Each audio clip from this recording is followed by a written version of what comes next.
Try to encourage everybody to come in here. So as they make their way in, we are going to get Dr. Clark to come up and do our opening remarks.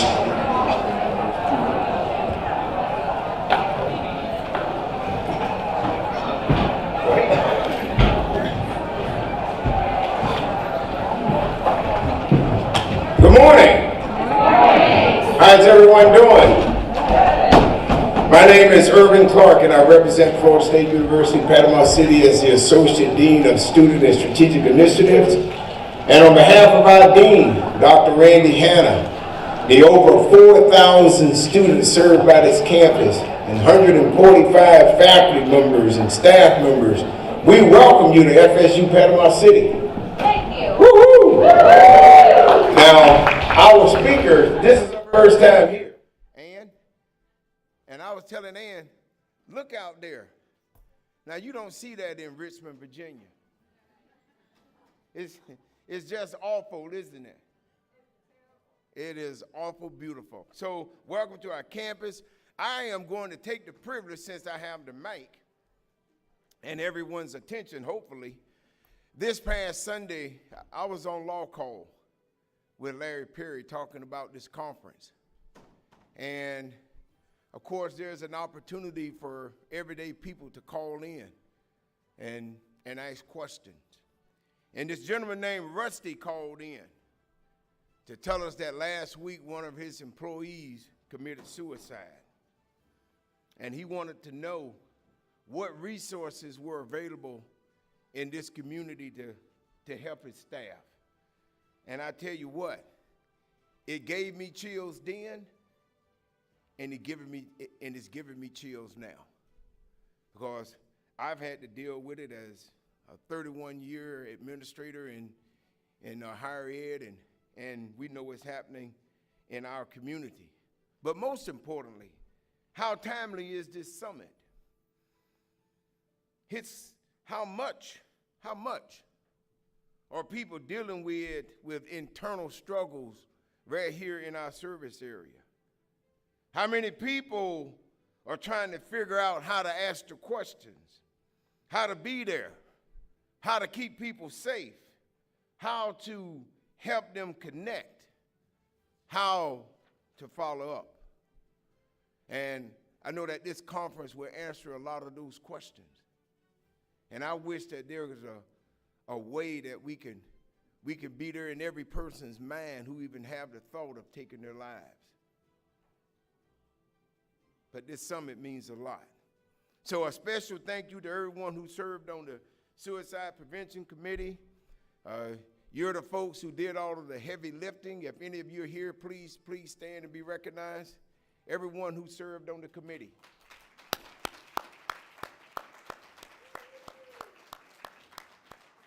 I want to say thank you to all of the contributing community partners who tag team with Mr. Michael McLaughlin. Hey, Mike, wave to him. Man, that guy arrived here last year and he's been drinking through a water hose ever since then. So, and I appreciate him. But also, I want to thank him for helping to keep this event at FSU Panama City. And I want to thank the Perry and Young Law Firm, Gulf Coast State College, the Suicide Prevention Awareness Resources and Education Spare, Journey Pure, WMBB Channel 13, iHeartRadio, the Drip Coffee Company, Parlor Donuts, the Bagel Maker, Dan D Donuts. Wow, I'm getting hungry. K Hall's Deli, Nothing Blunt Cake. I want to say thank you to all of our partners in presenting this summit. And I want to say a special thank you to the contributing community partners. And we know who all of those persons are.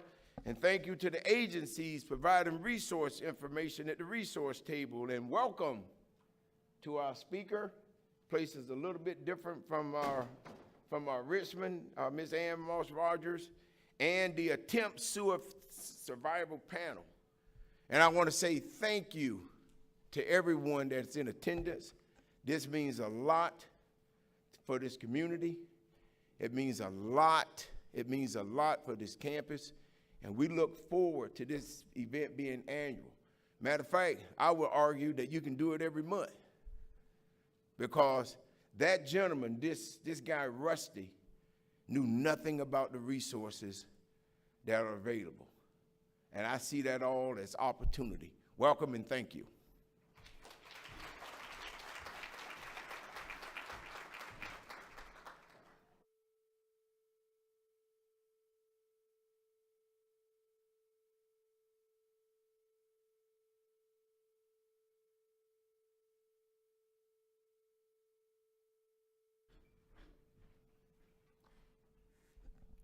Good morning, everyone. My name is Amber Hodges. I am one of the Regional Suicide Prevention Specialists with the Florida Lead Zero Suicide Project. I'm so excited to be here with all of you today and to have been asked to speak this morning to help kick off the Suicide Awareness Summit. We have a wonderful day ahead of us where we'll get to hear from survivors of suicide attempts and suicide loss. We'll get to meet some incredible emotional support animals and learn what different organizations are doing right now in the field of suicide prevention. A study that was done at the University of Kentucky found that for every person that dies by suicide, up to 135 people are affected by this loss. And unfortunately, suicide is common enough that most of us have been affected by it at some point in our lives. And to those that may say, well, not my family, not my culture, not my community. With 12.3 million people thinking about suicide and 1.7 million people attempting suicide every year, there is no demographic that is immune. And that is why gatherings like this are so important to establish more eyes and ears in the community that are attuned to this. that are willing and confident to know that the caring and listening you provide can be enough to inspire hope, and that fancy interventions are not necessarily required to save lives. This afternoon, I will be facilitating the QPR suicide prevention training. I look forward to seeing those that are pre-registered this afternoon at the end of the summit. And for anyone else who's interested, I invite you to please visit the Florida Leads table throughout the day to learn how to register for an upcoming training. QPR is a suicide prevention gatekeeper training, and I want to talk to you a bit this morning about what a gatekeeper is when it comes to suicide prevention, and some ways that we can all work to become gatekeepers, being able to recognize those warning signs of suicide and knowing how to help someone in a crisis. While there are some negative connotations to the concept of gatekeeping, especially when it comes to mental health and accessing resources, when we talk about gatekeeping in the context of suicide prevention, gatekeepers are those everyday people who may encounter someone who's at risk for suicide. And really, this should be all of us. No one is immune to crisis, and I'm willing to bet that we have all interacted with someone who was struggling with these thoughts, whether we knew it at the time or not. The purpose of training as many people in suicide prevention is to ensure that every door is the right door for help when someone is struggling with these thoughts. QPR teaches us that a suicide prevention gatekeeper is someone who knows a bit about suicide, someone who can recognize those warning signs and know when intervention needs to happen. A gatekeeper is someone who believes that suicide can be preventable, and they can also recognize their own comfort level when it comes to suicide. A gatekeeper has basic intervention skills and is able to balance confidence with compassion when responding to suicide. Most people don't go knock on a mental health counselor's door when they're first having these thoughts. They go to a friend, a family member, someone in their community. And that's why we're training our community as widely as possible. Being a gatekeeper is not about being a therapist or an expert or having all of the answers about how to help and what to do and where to turn. Being a gatekeeper is about recognizing that someone is struggling and being willing to show up for them and figure it out alongside of them. I want to share a personal story with you about the gatekeeper who saved my life. A number of years ago, I dealt with a very intense suicidal crisis. I tried to access support, but I was not taken very seriously, and I was sent away with no resources, no referrals, or any sort of assistance. This was extremely disheartening and only compounded the hopeless state that I was in. I was so ashamed of the thoughts I was having that I was terrified to share them with anyone in my life. But there were some clues, some of those warning signs that I was exhibiting. And a very dear friend of mine, who wasn't even living in the same state at the time, recognized these signs, realized what I was going through, understood how serious things were getting, and luckily stepped in to intervene just in time to interrupt my suicide attempt. And this was not some fancy or professional or clinical intervention. It was simply a friend that was concerned about me, who reached out, let me know that he cared and that I wasn't alone, that I didn't have to be alone in what I was going through. My friend also helped me figure out the logistics of getting the help that I needed and walked alongside me through every step that he possibly could. This act of support that he provided helped me to access the care that I needed, which ultimately saved my life and helped kickstart my recovery. It provided a glimmer of hope when I had none. And that's really what it's all about. It's about hope. We should all be in the hope-giving business. And sometimes that is as simple as telling someone you care about them, that you're there for them and with them, and you mean it. Following up with people after a crisis intervention can be just as imperative and life-saving.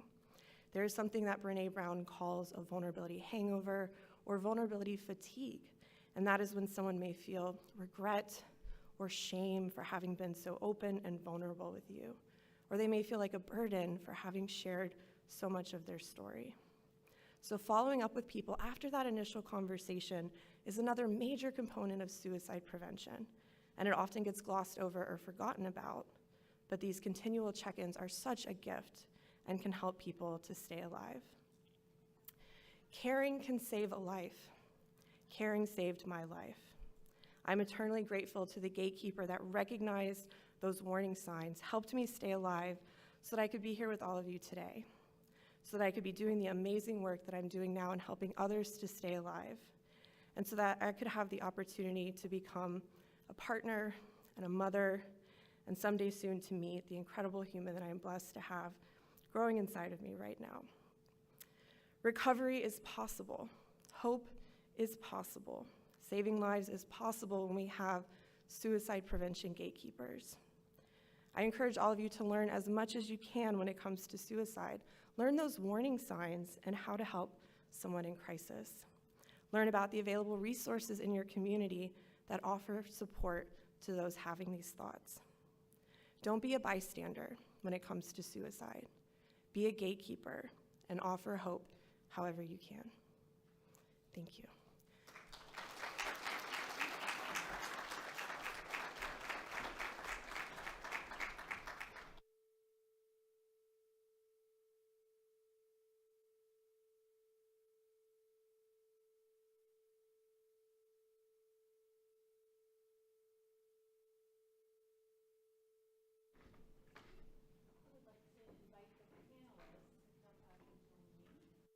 For our next session.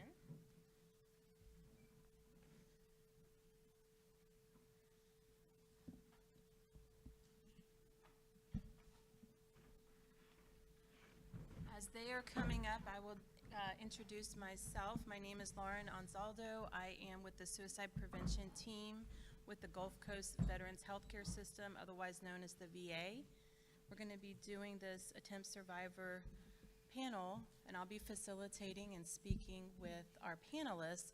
And it probably maybe goes without saying, but just to remind everyone that this is not an easy thing. It takes a lot of courage for them to come up here and join us and share their stories.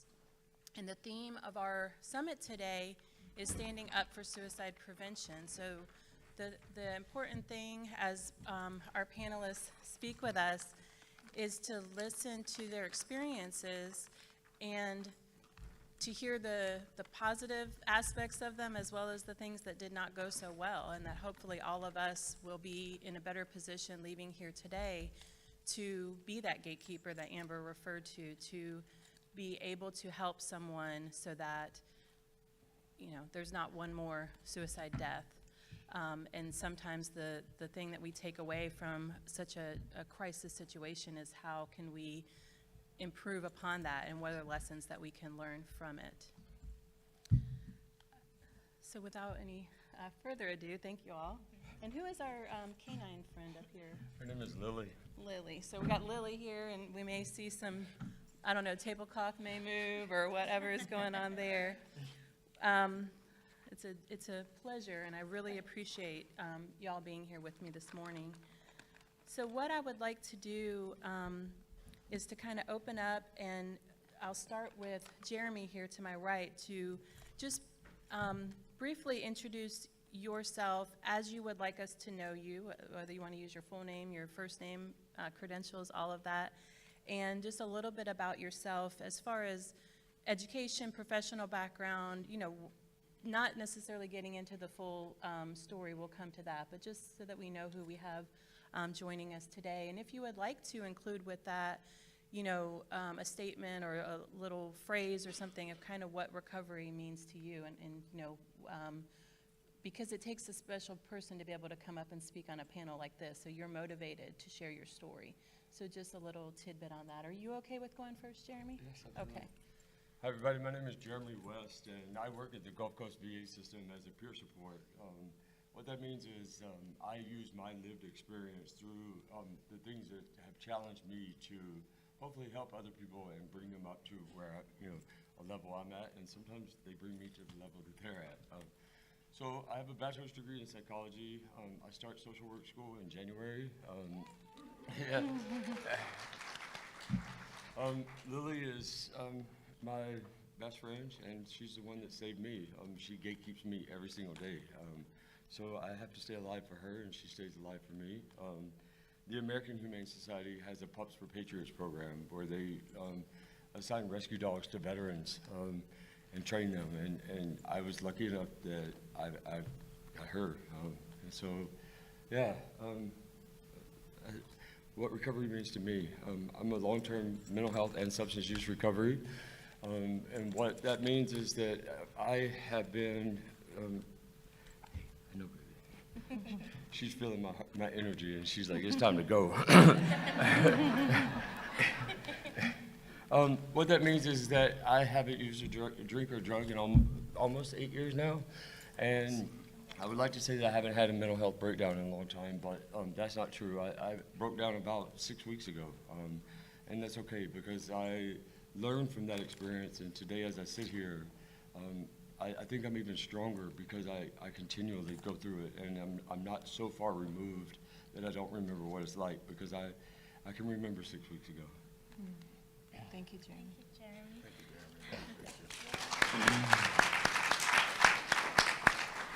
Good morning, everyone. My name is Estefania Scully, but I go by Fanny because that's usually easier to pronounce for everybody. I am a mental health advocate. I am also a social worker, so it's good to be sitting next to a future colleague. And I am part of the team at Speaks to Inspire. And over the last 7 years, I have been doing mental health advocacy work, not only share my story, but encouraging other people to share their story and really focusing on the importance of lived experience along with mental health education to really help eradicate mental health stigma, which keeps so many people struggling in silence. So I'm excited to be here today. And recovery for me, I think the synonym for recovery for me is consistent practice. Some days I feel motivated to take care of my mental health. Some days are harder to take care of my mental health. So it's definitely a journey, but it's a rewarding journey when you are on the other side. And like Jeremy was saying, I learn a lot from the times where I am low. And he strengthens me, and it helps me definitely gain admiration and respect for myself when I'm on the other side. So, Thank you, Fanny. yeah.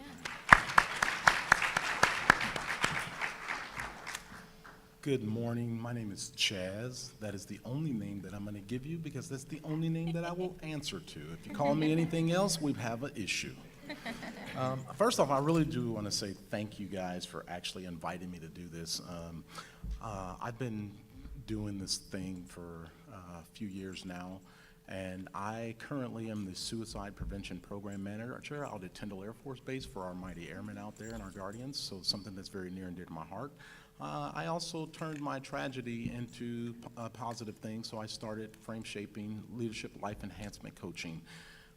That allows for me to work with the community as well, working with our airmen and guardians on the installation when it comes to suicide and suicide prevention. And it's all about those warning signs and risk factors, as we've heard already before.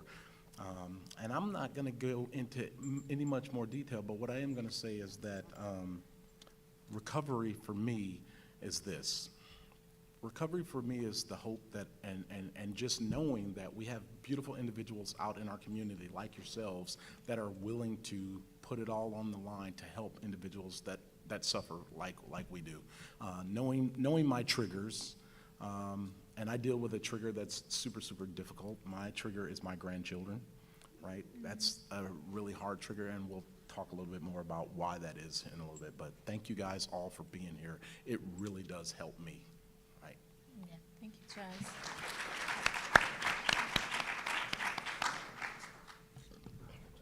Okay, thank you.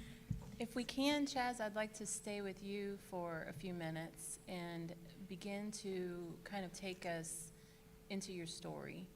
Absolutely. Yeah, what I would like you to talk about that, and really as much or as little as you are ready to share, but especially knowing what were the circumstances going on, the situational factors, just what was happening in your life, and what may be, in retrospect, signs that the people in your life either saw or didn't see.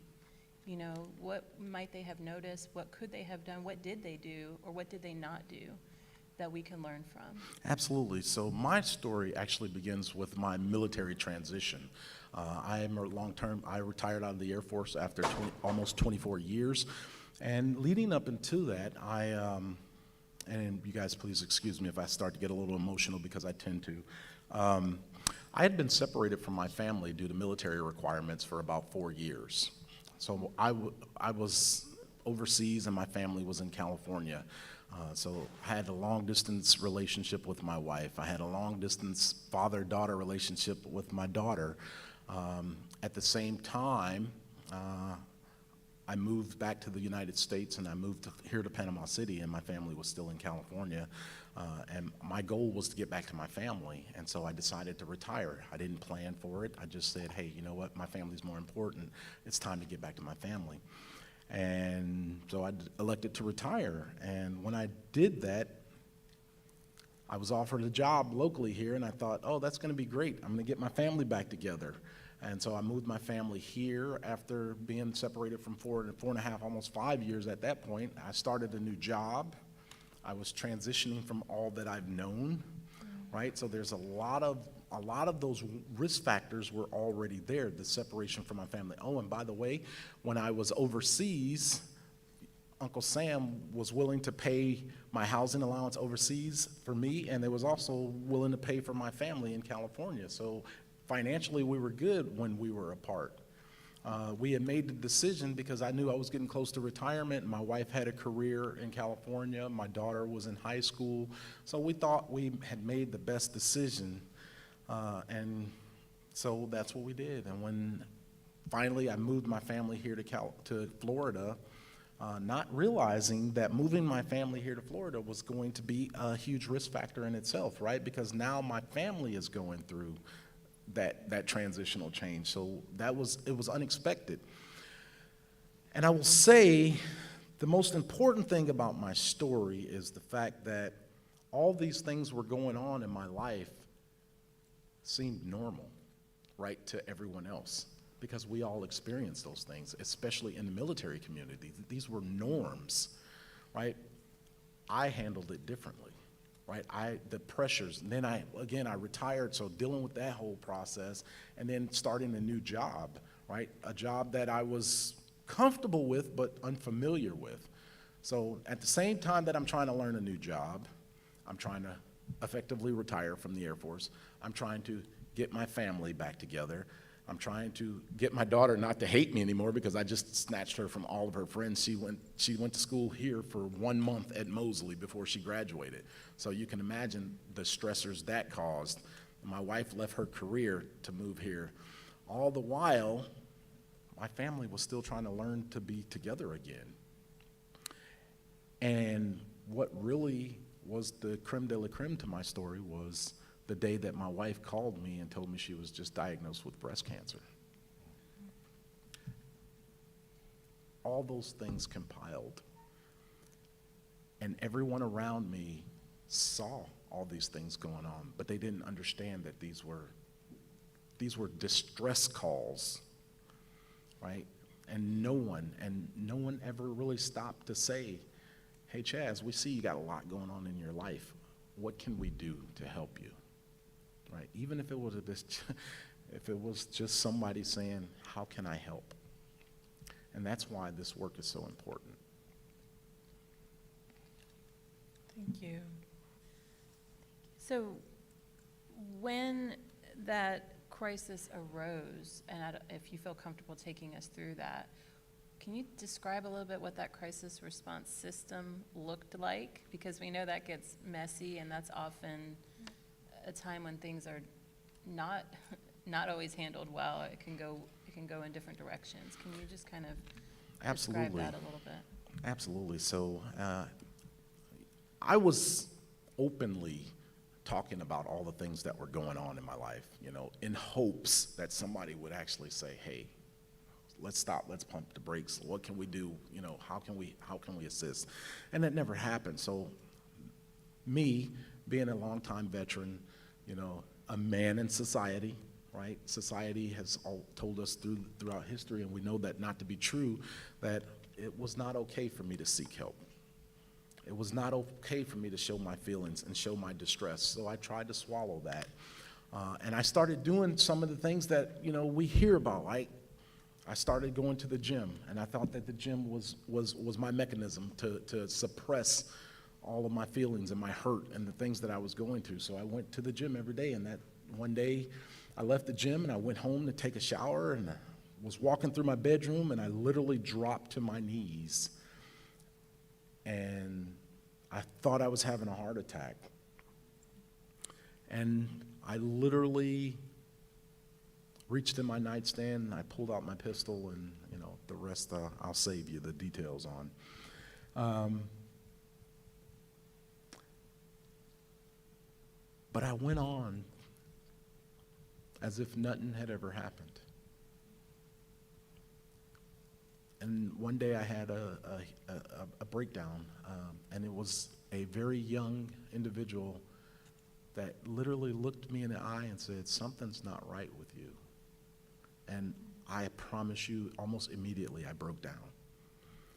And at that point, all these response agencies came out of the woodworks. And so the response to that is phenomenal. We are super good at responding. You guys realize that? We are super, super good at responding. But that's the problem. We're good at responding, and we're not good at prevention, right? Prevention takes proactive engagement. It takes proactive community building, right? So those tools that we're sitting here talking about, it's great that we're sitting here and we're talking about them, right? But how do we get everyone to get out of here, right, and get into here? Because this is where prevention actually starts. If you don't realize that, prevention actually starts in the heart. You have to have a special heart for prevention. Absolutely. So you mentioned the prevention aspect and people not asking you how you were doing or offering to help. Is that, how would that have gone, or do you imagine, like, what could have been different early on? I mean, it would have been something as simple as, you know, so in the military community, it's easy. You know, we get a sponsor. That sponsor helps you when you check in and things of that nature. You go to work. Everyone knew, hey, you know what? I'm here. I'm by myself. My family's not here with me, right? They know that I've been separated from my family. They know all these things about you, but they don't realize or understand that those are all huge risk factors, right? And what it would look like for me in those situations was, hey, is everything okay? How's your family doing, right? How's that relationship going, right? And even after I moved my family here, asking us about the reintegration, the reconnection, right? How's it going in your new job? We know this is new to you. Is there anything that we can do to help you? Are you running into any roadblocks? What's going on? Giving me the opportunity to actually say, wow, this is a lot, right? Just having that opportunity, just having somebody to actually, again, I say it again, just caring enough to check in with me, right? Because we looked at it, and I'm sure all the people around me, everybody around me at the time were great individuals, and I love them to this day. But again, we just don't have enough experience, enough knowledge on the little things that we go through can turn into those big things. And if we're not open to learning and understanding that those risk factors we're all humans, we're all different, we have different perspectives, we come from different backgrounds. What sets you off may not be what sets me off, but just understanding that there's a possible risk factors and getting out of our comfort zone and saying, hey, you know, I know this doesn't bother me, but I don't know about you, right? How are you handling this? It sounds like normalizing that conversation, that as we say, it's okay not to be okay, that kind Absolutely. of thing. That, you know, if they're picking up on it, giving you that space to say, yeah, this is actually very, very tough, and just checking in, being that caring individual. Absolutely. And you talked about the crisis response system being very robust, and you had lots of folks, you know, agencies getting involved. What about the follow-up? What about the aftercare? What did that look like, or did it happen? So I'll be honest with you, aftercare, I think, is an area that we're also lacking because, you know, we get to a point, right? We get to a point, so I spent 30 days in resident, you know, and the care was phenomenal. And it got me to a point. And then at that point, they said, hey, you're fit, right? And they release you and you go, and that was it, right? And that's when I said, you know what, this can't be, and that's why I've tried to partner with a lot of institutions, because once we get to that point where that institution is willing to let us go, there has to be a mechanism to continue that track, to continue to get us to where we're trying to be, right? And that's where I think all of these organizations and all of you come into play, and us as a community, right? As a community, we have to be willing to put our arms around those individuals and say, hey, let's move forward. Let's get you to where you want to be. Absolutely. I think, yeah, that's really the goal of this event, bringing the resources together, bringing users of services, providers of services, and getting folks coordinating and networking together. So thank you so much for sharing with us. Absolutely. Fanny, for you, so kind of take us to that place, if you would. Paint that picture also of what was all going on, the situational aspects, Yeah. and, you know, how were you at the beginning of this story that you're going to share with us? Yeah, so a little background, I was born and raised in Venezuela, and I moved to the U.S. by myself when I was 18, which when I was 18 sounded really exciting, and I was so like pumped up about college and studying abroad. But, you know, in retrospect, I think that I was very naive to some of the challenges that I was going to experience coming to a new country with a new culture, a new language. I didn't have family, I didn't have friends, I didn't know anybody. And so when I moved to college, and then I found myself here with a full course load and a job, and taking care of myself, and in my own home by myself, and I didn't have any friends, I didn't know anybody. I think that things just started catching up with me. I have struggled with depression and PTSD since I was 9 years old. I am a survivor of sexual childhood trauma. So for maybe 10 years, I struggled with depression, but I never had treatment for it. I grew up in a Hispanic home that was very familiar with mental illness, because a lot of people struggle with mental illness, but nobody talked about it. Nobody talked about taking care of yourself. Nobody talked about asking for help. So I grew up in an environment where I could see the pain and the challenges of mental illness all around me, but none of the recovery, none of the health part of mental health. And so when it came to college, and then I found myself with none of those support systems, none of the things that I was so accustomed to, like you mentioned, Chas, it's all the transitions, and it was a perfect storm for me. And towards the end of my freshman year, after just trying to figure out how to cope with all these things that I was feeling in very negative ways, towards the end of my freshman year, I attempted to take my life, and I didn't succeed, which I'm grateful for now.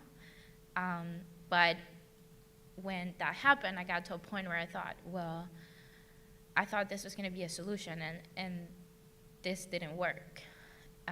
So I said, well, I got to talk to somebody, because I don't know what to do at this point. And the only person that I needed to talk to was my academic advisor, because she had been with me, supporting me on the academic side. And I went to her office, and I opened up to her and talked to her about how I was feeling and what I had just tried to do. And she looked at me, and she was very supportive, and she said, well, there's help on campus, and it's free. You can go to the counseling center, and they can help you. That was my freshman year, at the end of my freshman year. So since then, I have been consistently in therapy up to this day. So it's been about almost 8 years of therapy. I have had multiple therapists, but that's a conversation for another time. But yeah, so it also inspired me to do some of the work that I do now and go into the field of mental health, because I realized that, especially in my community, in the Hispanic and Latinx community, there is a big stigma about mental health, and there's not a lot of resources available for people in my community. So it just inspired me to talk about it, share my story, and also encourage other people to ask for help and know that they don't have to suffer in silence. Thank you so much. So that academic advisor was that key person, someone you trusted and you went to after the attempt. I'm so thankful that you survived that attempt and that you're here to share that with us, Chaz, as well. Would someone have seen signs prior to the attempt? Was there something that was missed? Were you hiding it? You know, what would that have looked like for someone who was going to class with you, your professors, anything like that? Yeah, I think one of the biggest signs for me, because I was still going to class and I was still a high achieving student, and I was still involved in a lot of student organizations and all these things, but I think one of the biggest signs for me was the emotional isolation. So even though I was in rooms, I was not interacting with people like I did before, and I was struggling a lot to build social connections with people around me. So I had a lot of disassociation, and then I also stopped engaging in extracurricular activities, and I was very much, and this is funny, one of my actually biggest signs was that I would basically live in the library.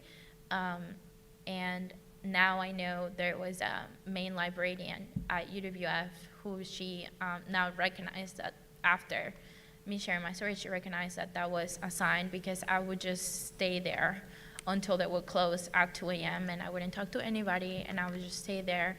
And I was just in complete isolation. My appetite was changing. I couldn't sleep, so I was struggling a lot with insomnia. So there were a lot of things that were triggers for me as well. So, wow. So that librarian may have seen that, a professor may have noticed that you weren't interacting and could have gone up and spoken with you, something like that. And if I followed the story, it sounded like the attempt occurred and you didn't go into an inpatient facility or something immediately at that point. You survived, you looked around and said, I need to talk with somebody, and the next day or later you spoke with that academic advisor. Is that accurate? Was there any other treatment aside from the outpatient counseling that's been ongoing? Anything else we should know about that piece? So there wasn't any other treatment, and it actually took about 2 months between my attempt and when I went to talk to my counselor. And it's probably one of the biggest challenges for me, because in college, there are a lot of systems for like post-vention or like crisis response, but there weren't a lot of systems for prevention. And honestly, I had been in college for a year and I didn't even know that counseling center existed. I didn't even know it was there, and that the resources were free for me as a student. So I was not knowledgeable about any resources in the community even after that. It took maybe a year after counseling on campus where I started learning about other things outside of campus. Absolutely. And I feel like your story illustrates something that Amber touched upon as well. I know in my experience and in my own lived experience that attempt was not something that was shared in the moment. It wasn't like, okay, that day or this just happened moments ago, seeking help immediately. So a lot of times those attempts are kept in silence. They're not shared until maybe another event happens later and everything sort of comes out all at once. And then you also touched on this gap. If there was acute treatment, then theoretically, although Chaz kind of spoke to this, there would be a follow-up or outpatient counseling, maybe that's scheduled as a post-discharge type thing. But when that event doesn't involve an admission, then you're basically waiting to get an appointment, just like someone who, not to say this is better or worse, but someone who just picks up the phone and says, I need counseling, you're not prioritized. There's not any fast tracking to get that appointment. So if that appointment's 2 months from now, it's 2 months from now. That's when your appointment is. And that was my experience. Even when I sought help from the counseling center, my wait time was about 2 months and a half. Because the just counseling centers now, with the work that I do with universities all over the U.S., it's understaffing is a big issue, where you have 4 to 10 counselors to 15,000 to 30,000 students. So it's physically impossible for that few amount of therapists to actually see everybody. So, and even when I got therapy, I only had, well, I don't want to say only, because I'm grateful for the fact that I had therapy in college and it was free for me, but I only had 6 sessions a semester. And if you're a mental health professional, especially when you're seeing somebody that is an attempt survivor and has, history with trauma and things like that, 6 sessions is not nearly enough to help somebody even get to a point of balance, even outside of that crisis period. So it was really challenging. For those who may not remember this, a semester is about 16 weeks, so about 4 months long, so 6 sessions in a 4-month period, assuming that was sought at the beginning of the semester, but that's a huge gap in availability and access. Definitely. Thank you for sharing that. We'll come back. Jeremy, kind of walking you through the same thing. Set it up for us. What was happening at that time in your life? So I identify as an LGBTQ individual. I joined the military in 1996 during the Don't Ask, Don't Tell. I served almost 9 years active duty. All 8.5 or 9 were all during the Don't Ask, Don't Tell. I do have an honorable discharge. I'm one of the lucky ones that made it through. So I joined in 1996. September 30th, 2001, I was deployed right after Twin Towers was hit. And by mid-October, so my anniversary date's coming real soon, I was sexually assaulted while I was overseas. So I'm a military sexual trauma survivor. It was right in 2001, right after everything hit. My assault was so bad that I actually had to go and seek immediate medical intervention. I showed up bleeding, I showed up beaten, and somehow, within 24 hours, that investigation was closed as there was no way that they could prove either way. So they left me under the same person's chain of command. For the next 11.5 months, I was deployed, and I had to look at this person and respect this person, or respect their rank. And so I got back in 2002, November, and then it just like rapid succession. Like I just kept moving and moving, jumping at everything I could. I kept going and going. So Chaz talks about transition. The military missed that. They missed that I kept re-enlisting or doing different things to get different assignments, and I was running, and I didn't know where I was running to or where I was running from. In May of 2005, I was med boarded for a spinal cord injury, and they just released me. There was no follow-up because the rape wasn't believed, or whatever you want to call it, right? So they didn't notify anyone. And I also want to say today, the active duty, that's Department of Defense. We're Department of Veterans Affairs. So they don't tell us even now, my understanding, there's no way for us to know that someone with sexual trauma just was released. So there's zero follow-up. Zero follow-up from your tax dollars that are paying to treat us. There's no follow-up. So we just go out and we're by ourselves. And then we have to redisclose again when we get to the VA. And then we have to redisclose and redisclose and redisclose and redisclose. It's a lot. It's a lot to be a male. It's a lot to be an LGBTQ person. It's a lot to be during Don't Ask, Don't Tell, because the threat was, if you say anything, we'll tell. If you say anything, we'll end your career. If we say anything, so there's all kind of these threats that happen. And plus you're already deployed. The stress level is already so high that you don't really understand what all is going on. And so I carried this with me for a long time. And then in January of 2013, I hit my breaking point. I took, I say this, in the VA still this way, they have a pill for everything. And they'll mail you as many of them as you want. Even today, they mailed me so much, I got this box full of beds. So I took them, all of them, everything. I lived by myself, and about 2 or 3 days later, I woke up. It didn't work. Like Fanny was saying, I'm grateful now, but I was mad. I was really mad. Like, how the heck could this not work? So I tried again. Immediately, I drank poison. They brought me to the hospital. I was in the hospital for 27 days in intensive care. Not one single person ever asked a question. They just treated me for the poison, released me right back into the same community that I was in before. So I tried again, like we all do. I've tried. And the more I tried, the angrier I got. The more I tried, the more I hated God. The more I tried, the more I hated my family. The more I tried, the more I hated the Army. The more I hated the VA. And I still have some of that hate today. That's the reason I work for them, because I want to show them from the inside out that there's a problem.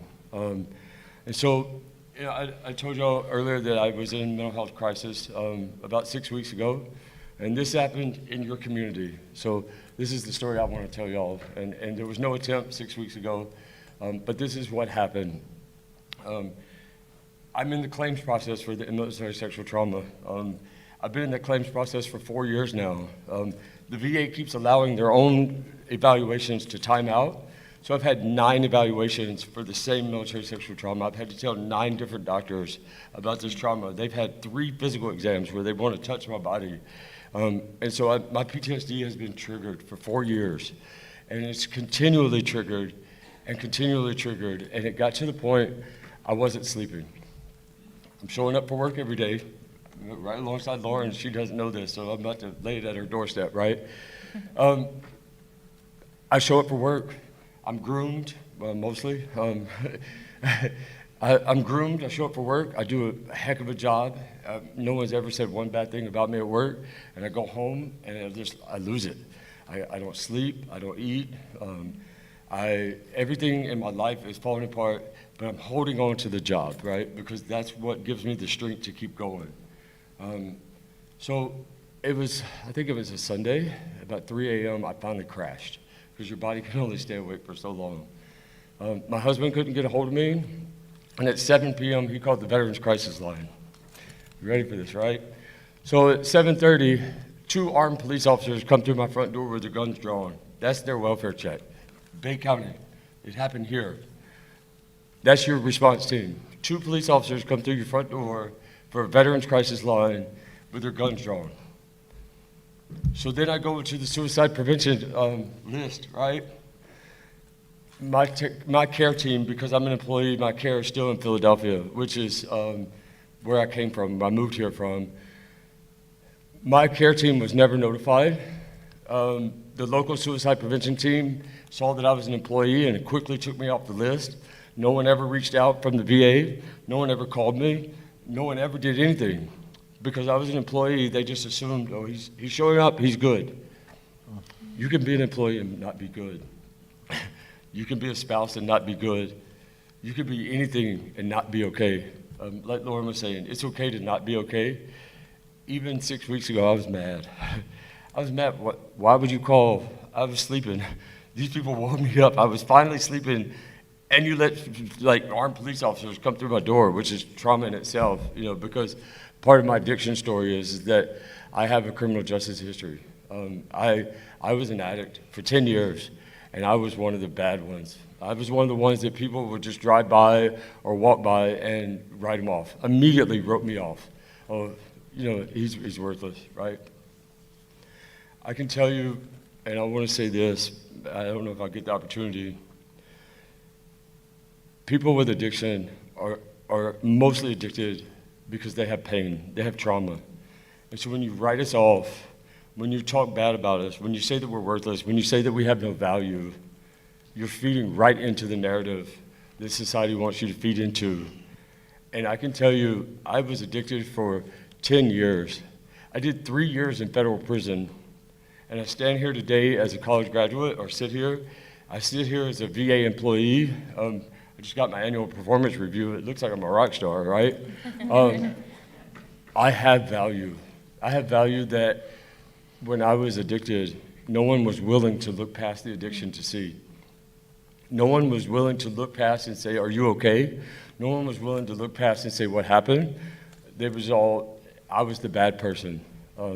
And today, I'm okay with being the bad person. Like I said, I'm laying this at Lauren's doorstep. She doesn't know that I hit the list. Do you? No. So there's still work today, right? There's still work today that if you're an employee here at the Gulf Coast VA, or that you're marked off the list quick because you showed up for work, you're okay. Let that sink in. I showed up for work, so I'm okay. I think both you and Fani's story in particular touch upon kind of that high-performing cover, that appearance. And something that you have told me before when we've spoken, not about that most recent story, but about asking the question, asking the question, not making assumptions. So I was mad when my husband called 6 weeks ago. That's the first time in my life anyone asked the question. The police officer, it was a female police officer, one of the two, she showed up with her gun out, but she left asking questions. That's the first time in my life. I've attempted 3 times. This is the first time in my life someone has asked a question. And so I know that the QPR is going to tell you that this is how you ask, or this is what you ask, or just ask. Just ask. That's all. You can ask wrong. Okay, fine, but you still ask. When you're out there alone and you're isolated and you're already feeling like you don't belong, or you have no value, you have no worth because you're addicted, or maybe your spouse is hitting you, or your parents are hitting you, or so you're already down. Just ask. Just ask. That's all. I don't think you can ask wrong. I know they're going to tell you you can, but from a survivor's perspective, I'm going to tell you, if someone would have asked the first time, maybe there wouldn't have been a second or third time. So what if you ask wrong? You still ask. Yes, thank you. And I know how much that means to you, and I know the passion that you have. And do you want to say anything as a peer support specialist, which is the role that you play? I'm thinking about the importance of peers, and in Fani's story, I see so much potential where a peer could have gotten involved. Can you speak to that, what you do, or how you have benefited or could have benefited from the support of a peer? So I work just as me, as Jeremy. So every single person that comes into my office or that's on a telehealth visit, I ask them the very first thing right out of the gate, are you okay? And the very last thing I ask before we get off, are you still okay? So they've asked, if you've seen me, you've been asked twice, at least twice, if you're okay. Is everything all right? Do you have food in your house? Do you have a roof over your head?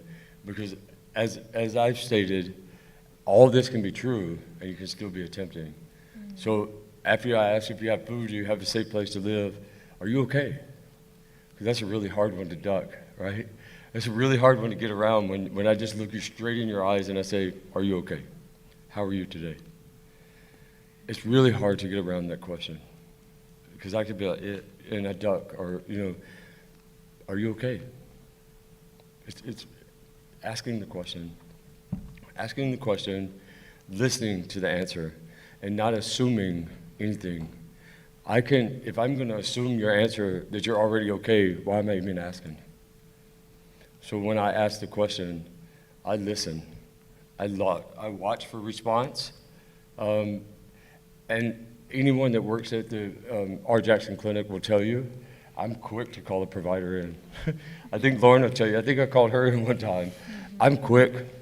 I don't care. You could be mad at me, but if you're mad, you're alive. Thanks. Yes. If you're mad, you're alive. I don't care if you're mad. Yes.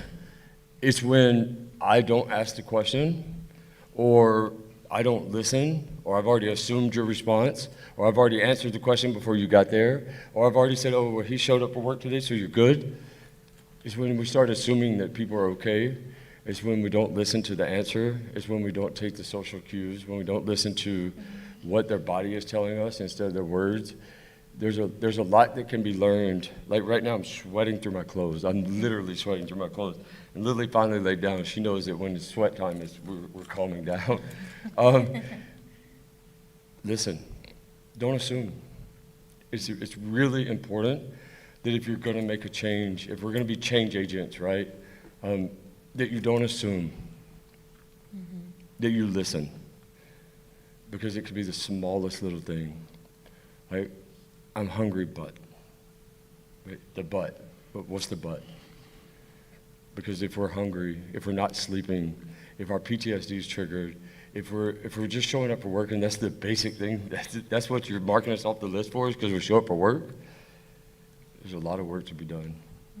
And I'm as happy as I am here at the Gulf Coast VA, like they were talking about social isolation, as an LGBTQ person, I don't fit in here. I don't feel like I fit in here. So I'm leaving. I've accepted a job at the Providence, Rhode Island VA, and I have just a few weeks left here. So I'm going to pass the torch to the next person. And I hope that they come in with the same passion that I came in, ready to change, ready to make a difference. I feel like I have did what I could do. And I feel like I've shown the value of peer support. I feel like I've shown the value of one veteran helping another, or one individual helping another, or one church member, or one whatever community you belong to. All you have to do is ask. Just ask. And I'm going to say that like 1,000 more times. Just ask. That's it. Yeah. Just ask. I want to say, one, that I'm sorry for the situation that you went through, and we'll talk separately about that and systems of how to improve things. You touched upon the trauma that can be triggered and re-triggered and re-perpetuated within the system, even of helping or the attempt to help, and how that can backfire sometimes. And you've definitely made the point about asking about a person, how they're doing, if they're thinking of hurting themselves, if they're thinking of suicide, and just the essential nature of that. In closing, as we're wrapping up each one of you, I would like to speak to this is, what, and you've said this, so if you want to say this again or say something different, what do we need to know? There's all these folks in the room, and they're looking at us right now, listening to what we have to say. What do we, they, all of us as human beings and people in the world, in a world that this is happening around us, what do we need to do? What do we need to, how do we address this? Anything besides what you've already shared? Yeah, so I'm going to speak from the veteran perspective. Every single department of the VA is isolated and separated. So the Department of Defense is when you're active duty.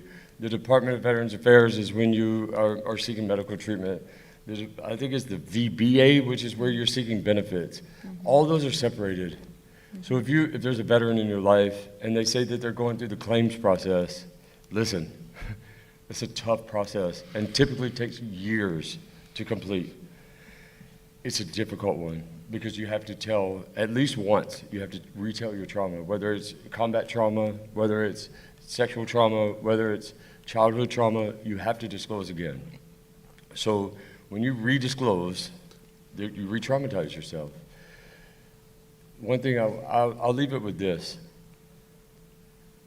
Every single person on this earth has some value.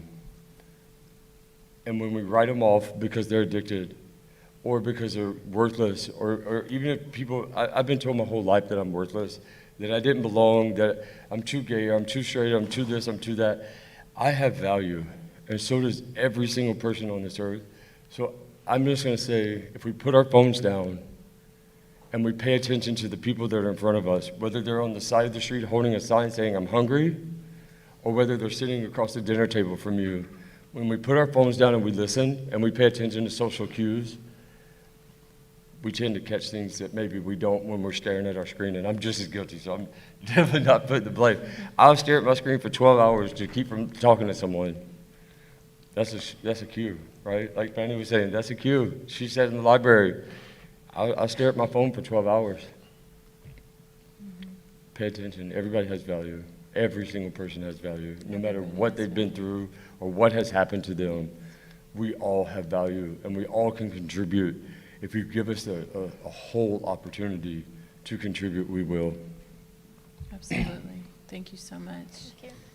And to you, yeah. I would say two things. The first one is you don't have to be a mental health expert or a mental health professional to save a life. You just have to be a human being. So ask the question. Ask it always, because since I've struggled with depression and suicidal thoughts when I was 12 years old, so that was 14 years ago that I've been through this journey, I used to pray, especially before my attempt, just for somebody to ask me, "I'm sorry," and nobody did.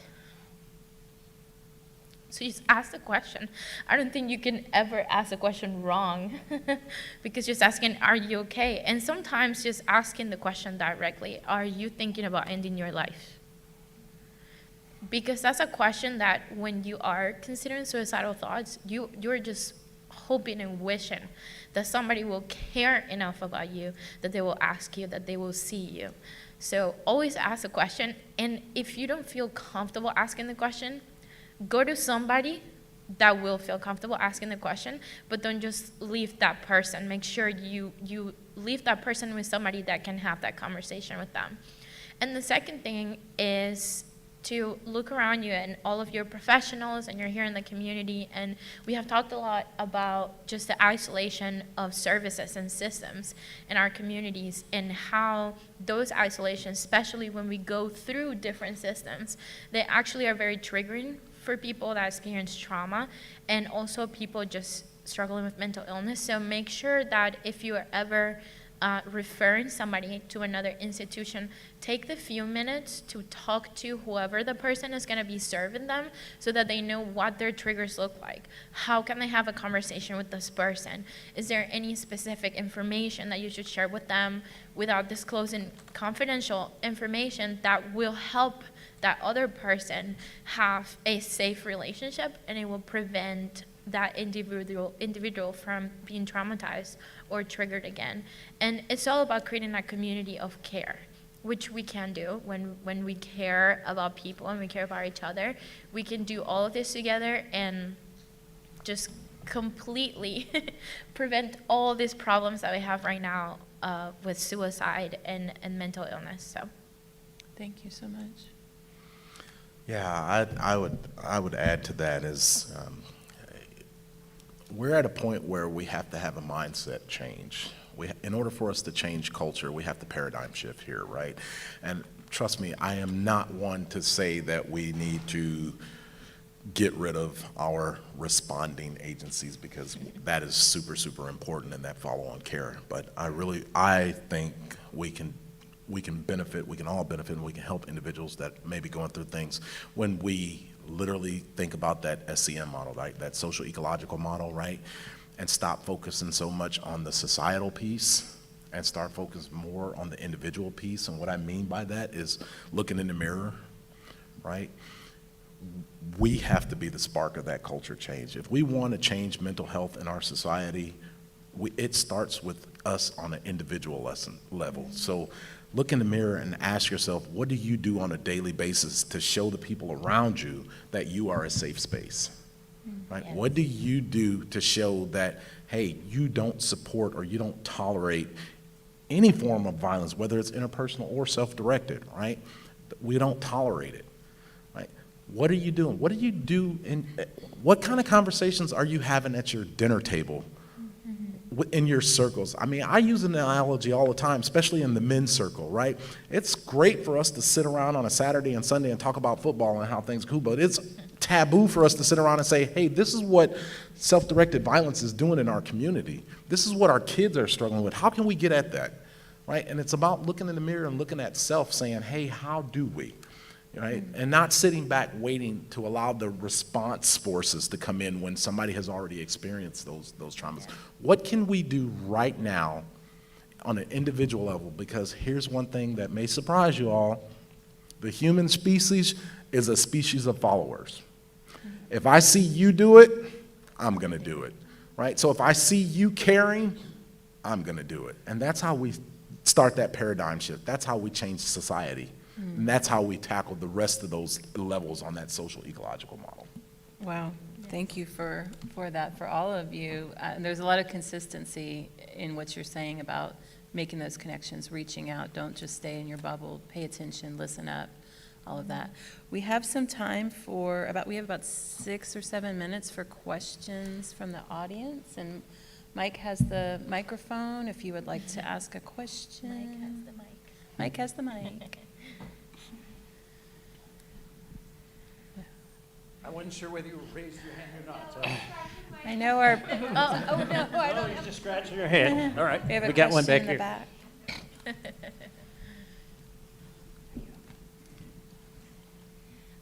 Yeah, my question, do I need to hold it? You hold it. You can hold it. I got it. For Ms. Scully, your experience, have you been able to share and educate your family in Venezuela, assuming you talked to your family in Venezuela, with your experience with mental health process, being a social worker, all that stuff? Yeah, I love that question. Thank you. And it ties to what you were talking about. The work starts with yourself. So when I started seeking support for myself, I started normalizing sharing with my parents that I was going to therapy. And my parents are in their early 50s, and they have never gone to therapy. But over the last 7 years, I've been intentional about disclosing certain things with them and making it normal for them to talk about even considering therapy. And so now it is not awkward for them to have conversations where I call my mom on the phone, which when I was a teenager, I could never do that. And when I was in my early 20s, I couldn't do that. But now I can call my mom on the phone and say, I just finished therapy and it was hard. And I'm feeling sad. Can you just talk to me? And she will be there for me. And so it does start with you, and it starts about being an example with other people and just talking about it and holding space. So it has actually changed, I think, the culture within my family, because now I even have extended family members that come to me when they're seeking therapy, when they're struggling, and they ask me about resources. So, yeah, thank you.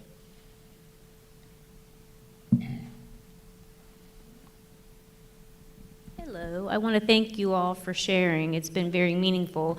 My question is, what is your advice to folks who really truly don't have a healthy support system?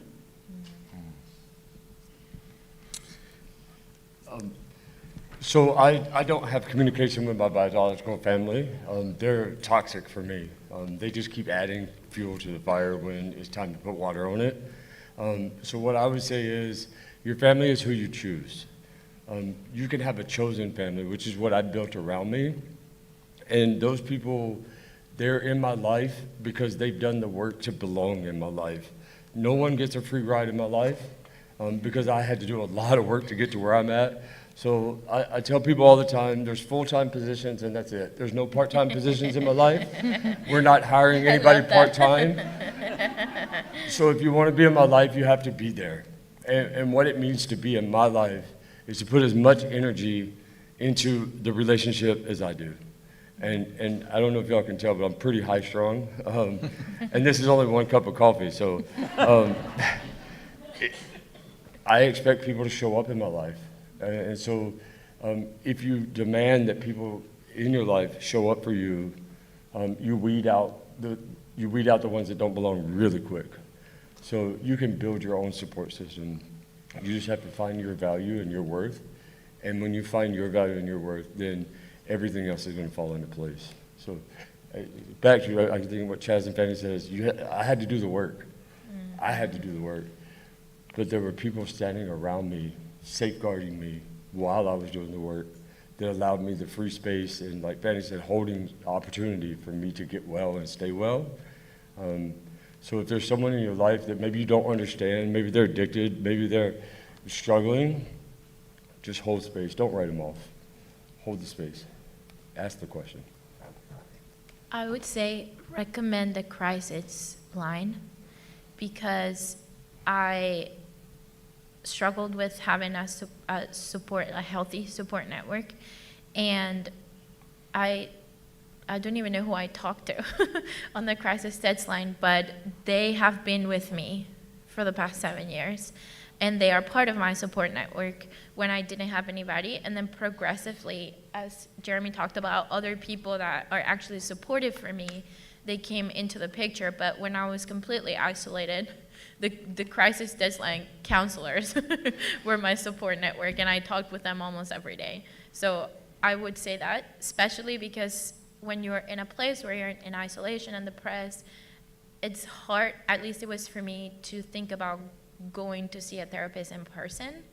That was very terrifying for me and intimidating, but I could just text somebody, and then the text became a call, and then the call became an in-person appointment. So I am super glad that you asked that question, really, because I can think back to when I went through my ordeal. I did not have a support system, right?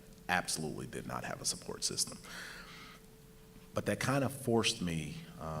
I always say that day I stopped living, but then when I was discharged, I started living life, right? Living intentionally for everyone, right? Because we become those that we surround ourselves with. So when I started living for you, you started living for me.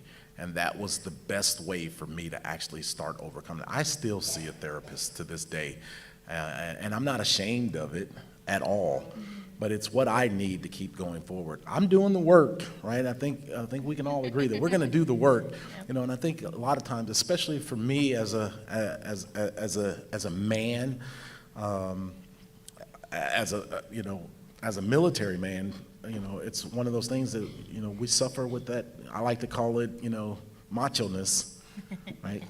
Where we've been told these things about seeking help, you know. So not having that support system, really, again, it goes back to, it starts with you, right? You have to go out there and find it. It's out there, because I couldn't rely on everybody to know what I was going through. So at a point, it just registered, and I started seeking out that help. And I built a circle around me at that point. So now I don't have that problem, but it took me to get out of my way before I actually found that support system. Because I promise, if anybody in here, and I'm talking to those people that may not have that support system, if you think that support system is not there, I'm willing to make a bet with you. I guarantee you, if you ask somebody, that support system will start, right? So don't be ashamed, don't be afraid, get out of your own way and ask for that help, because it's there.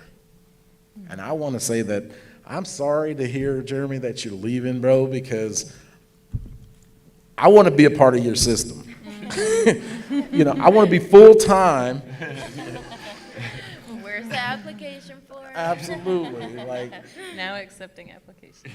A common thread that I'm hearing from all three of you is, one, value yourself. Know that you're important enough, your life is important, and you have value to have a support system and be supported.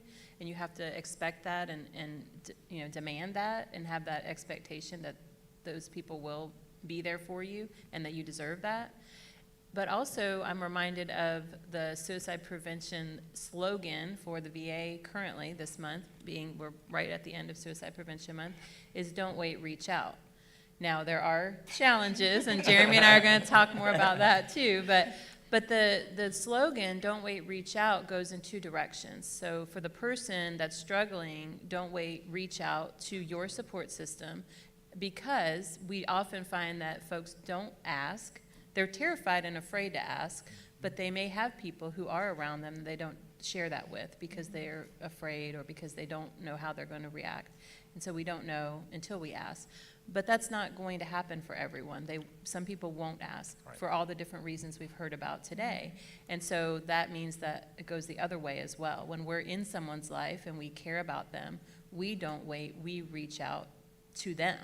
So that's a two-directional approach, reaching out.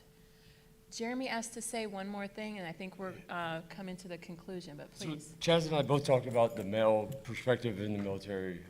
There's a lot of female veterans that come through my office, that come through the VA system, that come into your community, that come into your office, that were raised on the same culture as Chaz and I. We don't have that experience, so we can't speak to it, but I hear it every single day. So just because it may be a female person, a female identifying person, they were raised in the same culture, by the same drill sergeants, in the same military, by the same discharge papers, by the same VA, everything is the same, except they may have a women's healthcare provider, a women's department. They were raised in the same culture that I was. So please don't write them off either. They are just as important. Women have value, and just because they're a woman does not mean they're weak. It does not mean that they don't deserve help. It does not mean that they're not struggling. It just means that they probably have extra struggles, like kids, and responsibilities, and probably dads like me that aren't paying child support or something, like, you know. So please ask the question, but ask it to everyone, not just the people that you're comfortable with, because when you ask it to the people you're comfortable with and no one else, you're leaving out a whole bunch of people, because I'm super uncomfortable right now. I probably wouldn't ask anybody. I'm probably going to jet as soon as this is over. Not without giving me your phone number. Yes, you see, they put me in the middle. They knew what they were doing, right? But ask it. Ask the question even to the people that maybe you're not comfortable with. Or if you're not comfortable, like my husband, he's super, super low-key. He's a physician, and he was not comfortable asking the question, so he called the Veterans Crisis Line so someone else would ask the question for him. Yeah, that goes to what I think Fani said earlier is, you know, I say this when I train, if you're not ready to ask that question, if you're not ready to have that conversation, because maybe you're not in a good place, get somebody else. Don't leave that person alone. You know, tag team and do something, get another. Yes, ma'am. I would say real quick, which we didn't talk about, when it comes to suicide, a lot of people, and the research shows that for a lot of people that struggle with suicidal thoughts, it's a perceived solution to a problem. And so I say this because it is important for us to educate people on the fact that it is not a solution, that there are other ways that we can cope and navigate what we're feeling with that are not suicide. So that's important to talk about as well, because a lot of people, they just don't know what they can do to help themselves. But if you talk about it, then they will stop, or they're less likely to consider suicide because there is actual hope. Absolutely, there is hope. And instilling hope is such a huge part of what we do. So I want to thank y'all so much for speaking with us and sharing, and for all of those out there watching, recognize that this is really hard and they may not want to talk about this a lot more, you know, today, so give that space. But thank you very much. I think they deserve a round of applause.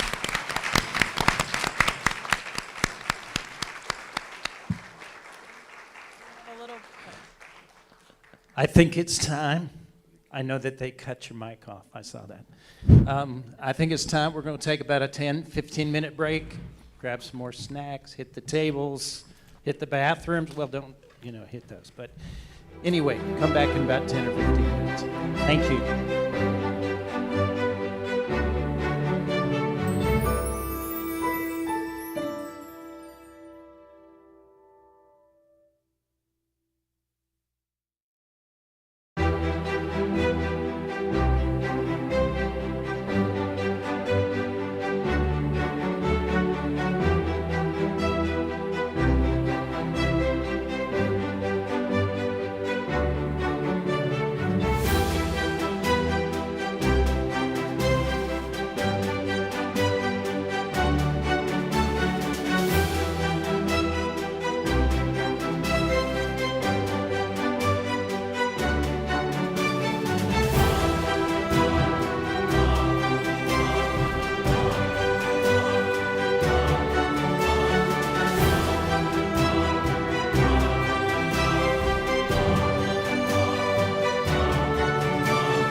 Hello?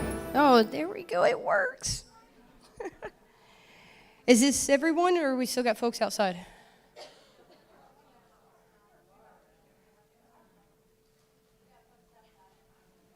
I'll go get them.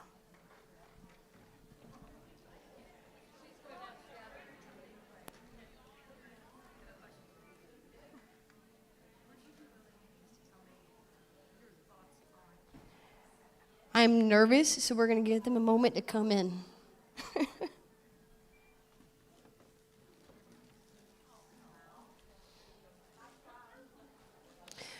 For starters, this little girl is Sadie. She is a one-year-old Yorkie mix. Don't let that cute face fool you. She is spicy. Okay, I am Monica. This is Megan. We're here to just kind of promote suicide awareness through the canine emotional support, okay? And kind of teach you the difference between service, emotional support, and therapy dogs. So based on several studies throughout the U.S., service dogs partnerships are demonstrating themselves as a promising resource for reducing suicide and providing mental health and support. Service dogs can be trained to perform a wide range of tasks, which can help individuals with symptoms of numerous conditions. For example, guiding the blind, helping with seizures, protecting them while their heads are shaking. A dog will go underneath their head and prevent their head from banging against the ground. So a wide range of different tasks a dog can do for you. They can also reduce mental illness, depression, anxiety, and help folks with PTSD. Now, the cost of a service dog is not covered by Medicaid, Medicare, or any private insurance company. Some nonprofit organizations offer service animals for free or a donation at some particular cost. Now, many of these programs have a very large waiting list, okay? Good girl, Sadie. I see you staring at me. Good girl. Now, canines can remind you to take medications, bring a phone to you in a crisis so you can contact for support, provide support when you're feeling overwhelmed, prevent emotional overload, provide an excuse to leave a room, and also help you with confidence to enter a room. I've seen dogs, you can give a small signal to tell them you're uncomfortable. They will pretend they have to use the restroom. Give several reasons to give you, like, time to go. I might need your help.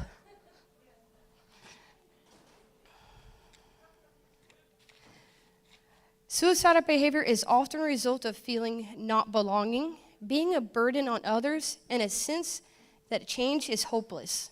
Even a pet dog can reduce depression and loneliness. Reduce suicidal tendencies, that, of course, will depend on the strength and nature of you and that dog. Now, just basic training can help build that bond tremendously, okay? So if you were to rescue a dog from a pound of normal regular animal rescue, that dog might not be the best fit for you. Some dogs can actually cause you more stress. So if you need help picking the best dog for you, reach out to a trainer. You reach out to me. We are more than happy to help you. Now let's talk about emotional support dogs and the differences. A service canine is trained to do work or perform tasks for the benefit of an individual with a disability, pulling a wheelchair, guiding the blind. An emotional support canine might provide companionship, relieve stress, or help with depression and anxiety. However, they do not typically have any special training to perform a task that assists people with disabilities. So when you see folks with little dogs in Walmart and they're carrying the dog, that's going to be your emotional support dog. A service canine is going to be healing next to them, well-behaved, well-mannered, and paying a lot of attention to that human, okay? Now, a therapy canine is trained to bring comfort and joy to places like hospitals, schools, and group environments that just need some joy, okay? Now, service canines are welcome anywhere. They have no restrictions. You can bring them on airplanes, hotel rooms. Folks cannot ask for a pet deposit for a service canine. Now, an emotional support dog is completely different. They have way more restrictions. Folks can ask for that pet deposit. You would have to have certain certifications or put that canine underneath the plane. Okay? Like I said, not every dog is for every human. The wrong matchup can cause more stress. A high drive dog is not made for a relaxed human like me. You won't see me, my personal dog, I won't have a Mal or a German Shepherd, okay? I have a couch potato, a pit bull, okay? When she is on the couch, she looks like a big old potato.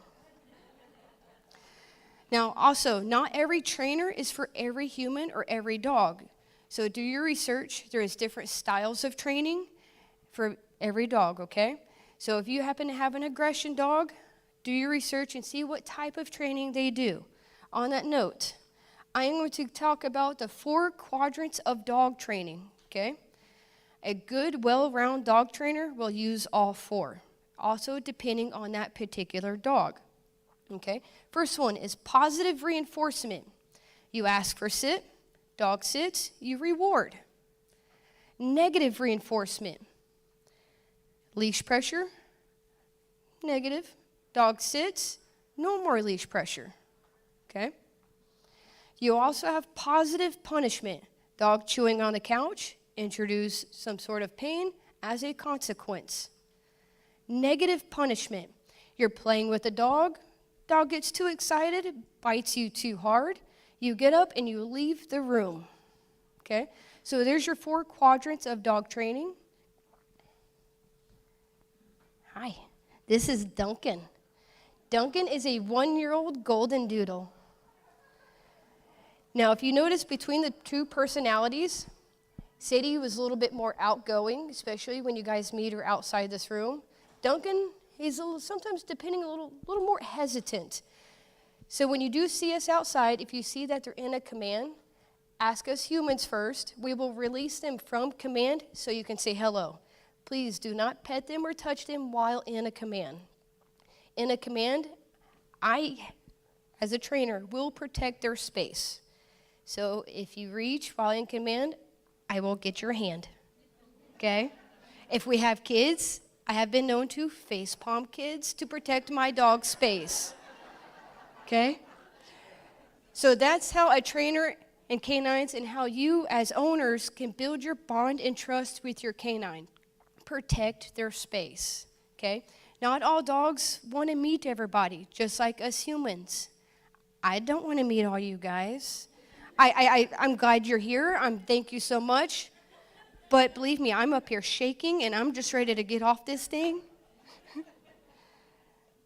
But if you guys have any questions, you're welcome to raise your hand now. We'd be more than happy to assist. We'll also be here afterwards hanging out if you would like to come meet the guys. Any questions? Yes, ma'am.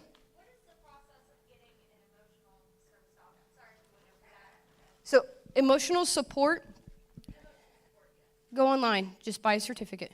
Because an emotional support doesn't require any training, okay? Now, if you have a dog with behavior issues, like you're worried about he's going to get someone's ankle or anything, please don't take it out in public. Please get training first, okay? But yep, you have several different things you can purchase online just for that emotional support. You can also go to your doctor and get a certificate if you pay rent, your landlord is requiring it. A couple of different routes. Yes, ma'am. So you're going to be looking for calm, collective. Again, go ahead and get some training so your dog knows how to behave out in public. Okay. See how calm he is? Ooh, if I don't trip on this place, Scott. So he would be a great breed for an anxiety, but not necessarily all breeds. Each breed, you have different personalities. If I were to bring in another golden doodle about the same age, completely different personality, he can be nuts and all over the place, just ready to go play. okay? He wants to play, but he's also been through training, so he knows he's in a command and he's nice and calm, okay? Now, as far as home life, my favorite is a King Charles Cavalier, okay? Now, also, keep and do your research about each breed. King Charles Cavaliers are also known to have heart issues, okay? Stay away from Chihuahuas. Any other questions? Are we good? Now, again, if you guys have any questions, if you'd like to come meet these lovely guys, we're going to be right outside. If you want to, let's see that. I have time to kill. Would you like to come meet them? Come on up. Yeah. Yeah, if you guys come on up, don't overwhelm us. If you see there's 2 or 3 people, he is not in a command, so you are good. I'm going to go get Sadie.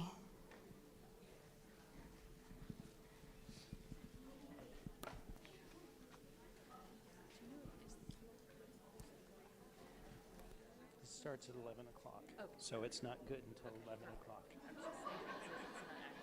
Yeah, it's not.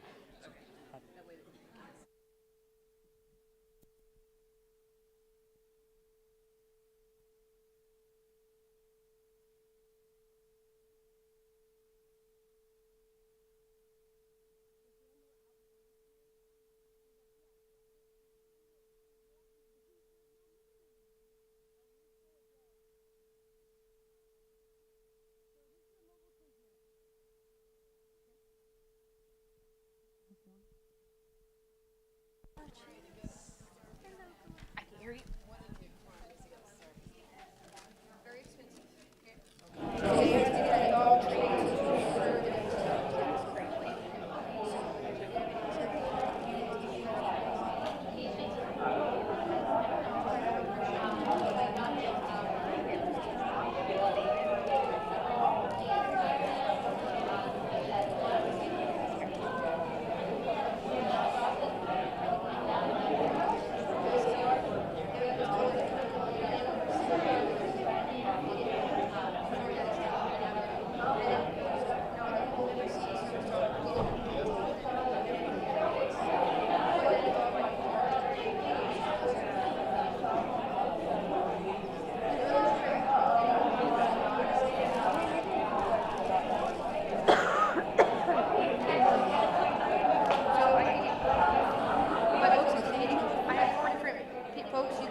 I see people are making friends. That's awesome. That's awesome. So we're going to take a minute. The keynote speaker's getting ready to come up, and the keynote speaker is going to be introduced. But I want to take a moment. There are books on the table that the keynote speaker wrote, okay? Under one of the chairs at the table you're sitting, there's a sticker. The person that gets the sticker gets the book. I know, it's pretty simple, right? So check, if you got a pink sticky note, you know, you get to keep the book. And just so you know, Ann Moss Rogers, if you want her to sign the book, she will be available after she speaks.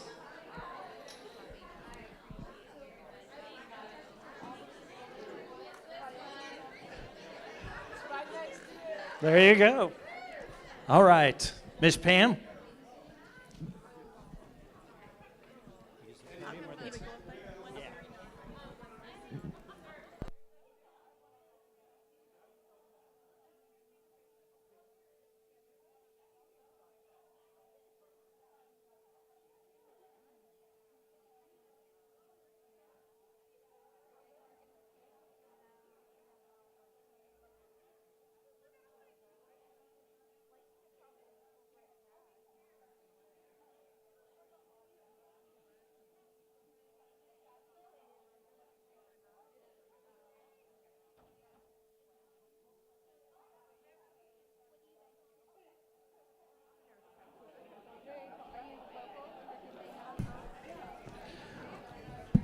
Was there any table that did not have a sticker? Oh, well, no, I think they do. There's just nobody sitting there, but you can check them. You have? Well, I think there's a sticker. So I'm the one that put them out. All right, here we go. Next. It's great to see all of you here today. We appreciate you coming and participating in this very important summit, and we hope you'll come back next year. I have the pleasure of introducing our keynote speaker. Her name is Ann Moss Rogers, and she has lived the ultimate tragedy and has become a mental health and suicide education expert, professional speaker, trainer, and consultant. After her 20-year-old son, Charles, died by suicide in 2015, she chronicled her family's tragedy in a newspaper article that went viral. And her blog, Emotionally Naked, has reached millions. She is the author of the award-winning memoir, Diary of a Broken Mind, and the bestseller, Emotionally Naked, A Teacher's Guide to Preventing Suicide and Recognizing Students at Risk, with co-writer Dr. Kimberly O'Brien. She has been a TEDx speaker, was featured in the New York Times, Variety magazine, and was the first non-clinician invited to speak on youth suicide at the National Institute of Mental Health. She is a UNC Chapel Hill alumna, and she currently lives in Richmond, Virginia with her husband. She has a surviving son who is a filmmaker in LA. Please welcome Ms. Rogers.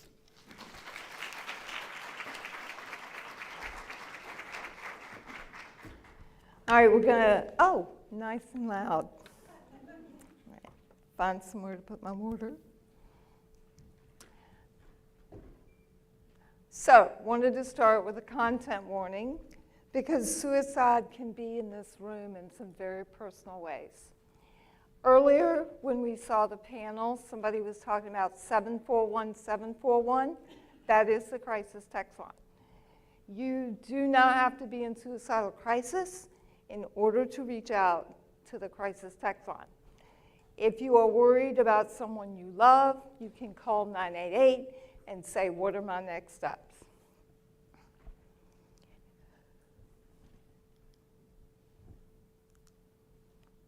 All right. It's not advancing. There we go, yay! This is my lovely son, Charles. He was the funniest, most popular kid in school. 6'1", 135 pounds, dressed. This is a picture of him on homecoming court his sophomore year. He's being escorted by his favorite teacher, Miss Fretwell. And the reason he's being escorted by his favorite teacher and not me is because I was escorting my older son, who was also on the homecoming court and actually won, which was kind of a shock because Richard was a strong introvert. But he had created this video series that was a huge hit. I think that people sitting in the stands that day, looking down at me with my sons on that field, thought we had it made. But our family had been struggling, and we had been struggling a lot. He had, up to that point, been dabbling in drugs and alcohol. But after that picture, after that time on the homecoming court, his drug use started to escalate, and we didn't know why. And I'm trying to think, well, does he have a mental illness and he's trying to cover up? Does he feel like he doesn't fit in? What's going on? So he started with the normal ones. This is actually a picture from our closet. I took this picture, I found it, and I was so shocked. It started with alcohol and marijuana. We think, oh, marijuana is so harmless. It is not, especially in those under the age of 25. It can cause permanent brain damage. It triggers psychosis. It triggers schizophrenia. And with my son, he thought, oh, it's improving my anxiety, which it probably did right at first, but that's not what I was seeing. And he did have periods of psychosis that I couldn't figure out what they were at the time, but I remember taking him to the ER, and it turned out the only thing in his system was marijuana. So his drug use got to the point that we didn't know what to do anymore. And we went and we were visiting with a counselor. And we were seeing this counselor because I didn't know, is it mental illness? What is it?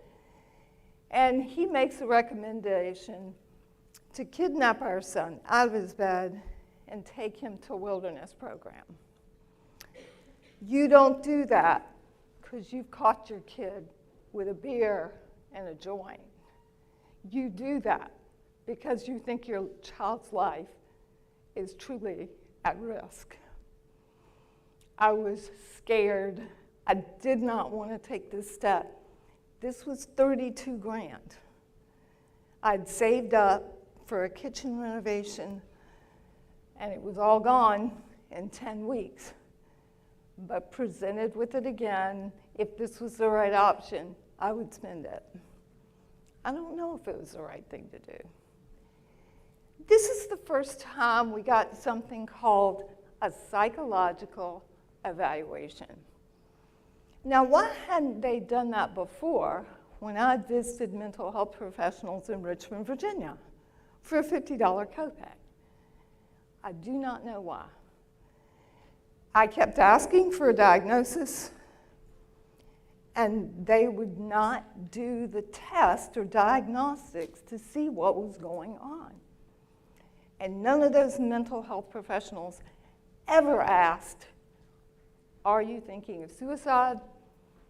And I know they did a lot of testing, and they kept telling me he was high risk, but they never defined what that meant. While in wilderness, when he first got there, he was on suicide watch. I was never told. I didn't know. So at this point, I have no education. When somebody told me high risk, I'm thinking drugs and alcohol. He's going to be in an accident. It never occurred to me that he might be suicidal. So as you can see in the picture, he wasn't real happy with being jerked out of his bed by an escort at 5 a.m., driven down to Georgia from Richmond, Virginia, and plopped in the cold woods in the middle of April with no electronics. But again, I didn't see that we had any other choice. I was watching my child self-destruct in front of my face, and no one was giving me answers. So they finally did a psychological evaluation, and he was diagnosed with depression, which didn't seem to fit what I was seeing, but I did not doubt it. I said, okay, at least I have some answers. He's diagnosed with anxiety and cannabis dependence, which means that he was using it for self-medication. And then ADHD combined type, which we already knew about. He also had a sleep disorder called delayed sleep phase syndrome, and he had had that since he was 2. And what that meant is that he had a difficult time falling asleep at night. And as each year would advance, it would advance. Like in elementary school, it was 11 p.m. By high school, it was 2 a.m. He was unable to fall asleep until 2 a.m. So that was a problem if school was early. So I know that played into all of his other difficulties. From here, they recommended therapeutic boarding school. Y'all, that wasn't plan A. I didn't really want to take that step. It was even more expensive, and we couldn't afford it, but our home equity loan could. He comes back in 2014, having spent some 22 months outside our home in some kind of placement. I didn't think he was going to come back all fixed and perfect and everything's going to be all grand.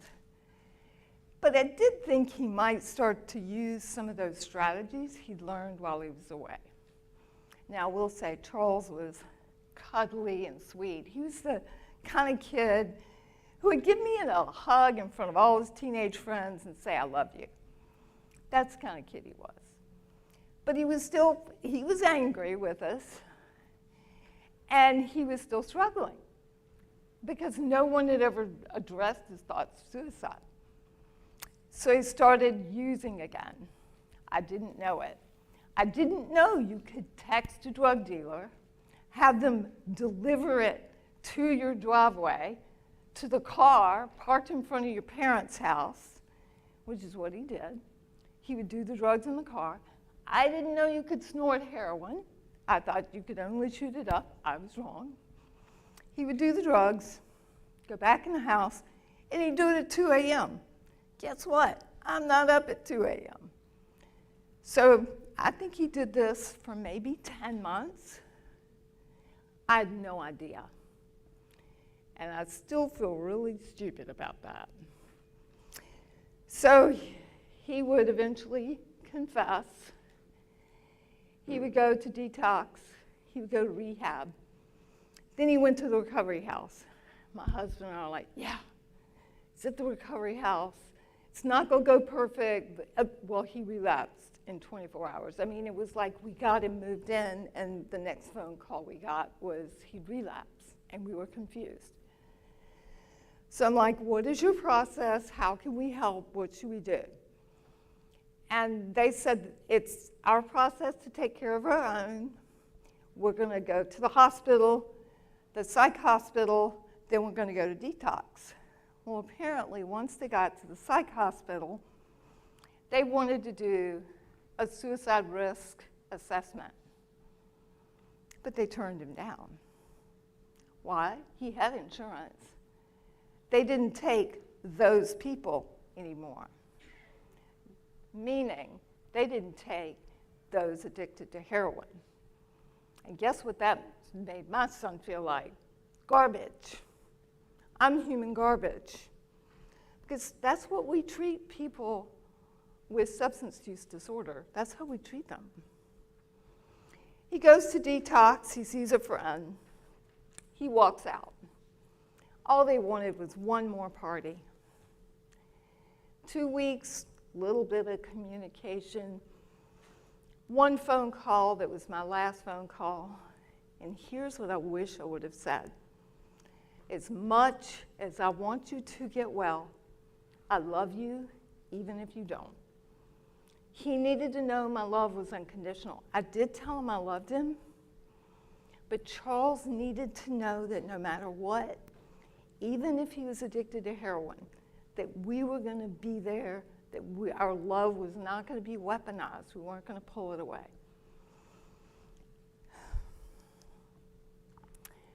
Right before he took his life, he did a series of tweets and Facebook posts. These were cries for help, begging somebody to help, somebody to ask him, are you okay? Are you thinking of suicide? What's going on in your life? I was blocked, so I didn't see them until much later. If I died, no one would notice for 30 days. This is the kid who got retweeted hundreds of times, and as you can see, 2 retweets. They thought he was kidding. It's awkward. It's uncomfortable. So when somebody who's really, really funny says something like this, you're caught off guard. Work through that discomfort.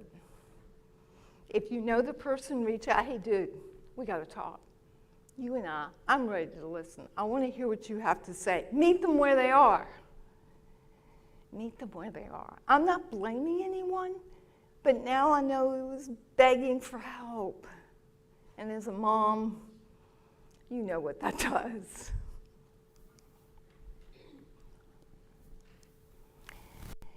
We were in a restaurant eating dinner, my husband and I. I knew something was up. And the police called my husband's cell phone. How they got that, I still don't know to this day. And they said, we're going to meet you in the parking lot. I'm in the back, my husband's in the front, and in the back of a police car in a parking lot, I got the worst news of our lives, and they told me they had found my son dead. I thought for sure it was overdose. My husband asked how did it happen. The policeman said it was a suicide, and the method left no question. It was like this extra twist of the knife. How did that, how could I be such a crummy mother that my child would leave me that way? How did I not see pain so monumental? How did I miss it? Because we just can't fathom that our child, who seems to have everything, would get to a place where they wanted to take their life. It wasn't about me. It wasn't about lack of love. It was all about the fact that my son thought he was worthless and that he was a burden. And in that moment, it just hurt so much. He just wanted to stop the pain. I didn't think I could survive this. I've never felt worse trying to get up every single day in my life. I did not know this was survivable. And I would say to myself, Amos, just put your feet on the floor. Just put your feet on the floor. That's all you have to do right now. And that's how I got out of bed every morning for the first 3 years. I broke it down into micro steps because I couldn't face the whole morning routine. But I was also angry because I would run into my friends. I would start talking about Charles. They'd cut me off mid-sentence. I'd walk in the grocery store and people would duck behind the aisles. That was painful. So I came home one day. I am mad. I am so mad. I come home one day, I call the newspaper, I'm like, I'm ready to do a follow-up article to that one I wrote 2 years ago. And I told them what I wanted to write about, and she goes, all right, take your time. Just turn it in when you're done. Took me 6 months to write 1,200 words. I'm thrilled when I turn it in, absolutely overjoyed. But when they called to tell me it was published, that was a whole nother thing, and I almost had a panic attack. I started doing deep breathing because I could feel my heart racing, I could feel my face getting hot, and as I started doing the deep breathing, the heart rate started to go down. And I shared it, and it went viral because other people were reading their story in mine. Other people had struggled. And finally, someone was talking about it. This tiny little newspaper, Richmond Times-Dispatch, went worldwide. And that was a little overwhelming, and I had to find support for that as well. So I started a blog called Emotionally Naked because I needed to write every day to deal with all this pain. I wasn't going to be able to push it away or work away from it. I just had to work through it. And I needed to lessen my suffering, and writing helped me do that. So it's right before the first death anniversary. And I'm really struggling. I'm up at midnight. I'm crying. And I write this article called The Final 48 Hours. It's a blow-by-blow of how we got the news and what we did and how we reacted. Who would want to read that, right? And I remember hitting publish going, I am absolutely crazy putting this out there. I mean, it looks like I'm just asking for pity. But I put it out there anyway because someone was telling me to do so. And I still couldn't figure out why tens of thousands of people were coming to read it because I could see it in my statistics. And I thought, why did I write this? And then I get a message from a girl named Lauren, 22 years old. She says, 2 days ago, I thought about taking my life. But reading a post from a mother who's felt such devastating pain has changed my perspective on life. I've already reached out to my own parents, and I have asked for help. I did not save Lauren's life. I merely validated what Lauren already wanted to do, and that was tell someone how she was feeling. She saw it from a different perspective. It was a turning point for Lauren, and it was a turning point for me. I'm happy to say she went to college, she graduated college, just bought her first car, and rented her first apartment. She found a way forward out of the darkness. It is possible. So it's a turning point for me. I am done with my digital marketing business, so I've got to figure out how to sell it. What am I going to do next? But before I got there, I'm like, okay, how did Lauren find that article? On Facebook, but how else do people know all this stuff about suicide? And specifically, I couldn't figure out how my son put together his instrument of death. Because I'm looking at the death certificate going, well, Charles is no engineer. There's no way he would have known how to do this. And then I realized it. He Googled it. He Googled a particular how-to phrase, and it gave him step-by-step instructions on how to kill himself. That's something I could do something about. So what I did is I wrote one with a how-to phrase, in that headline, exactly what I thought people who went to Google would find or look for if they were struggling in that moment. And I wrote a blog post with that title, and at first I didn't know what to do other than put the crisis lines up there. I didn't give them directions. I wanted to provide hope, and I wanted to provide resources. And I put some video that somebody had sent me and said, this video saved my life last night. And it was just a video Charles had done. But I thought, I need to put more on that page. And I've developed it over the years and realized, okay, this is good, this is bad, because I can look at the statistics and see what people click on. And then I created this video. I created it myself, so it's 56 seconds.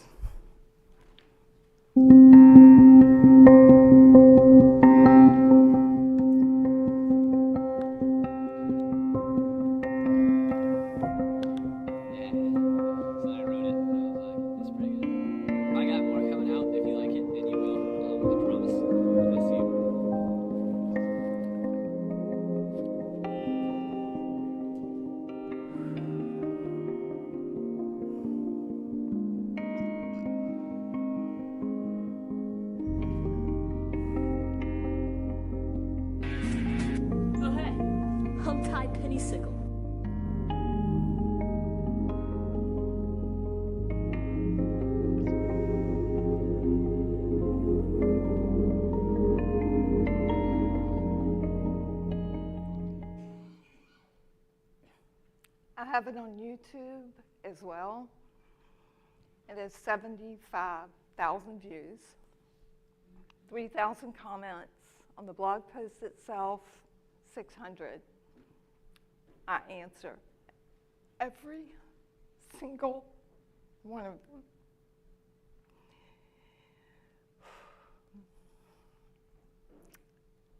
And this was my first message on the blog after I put the video up.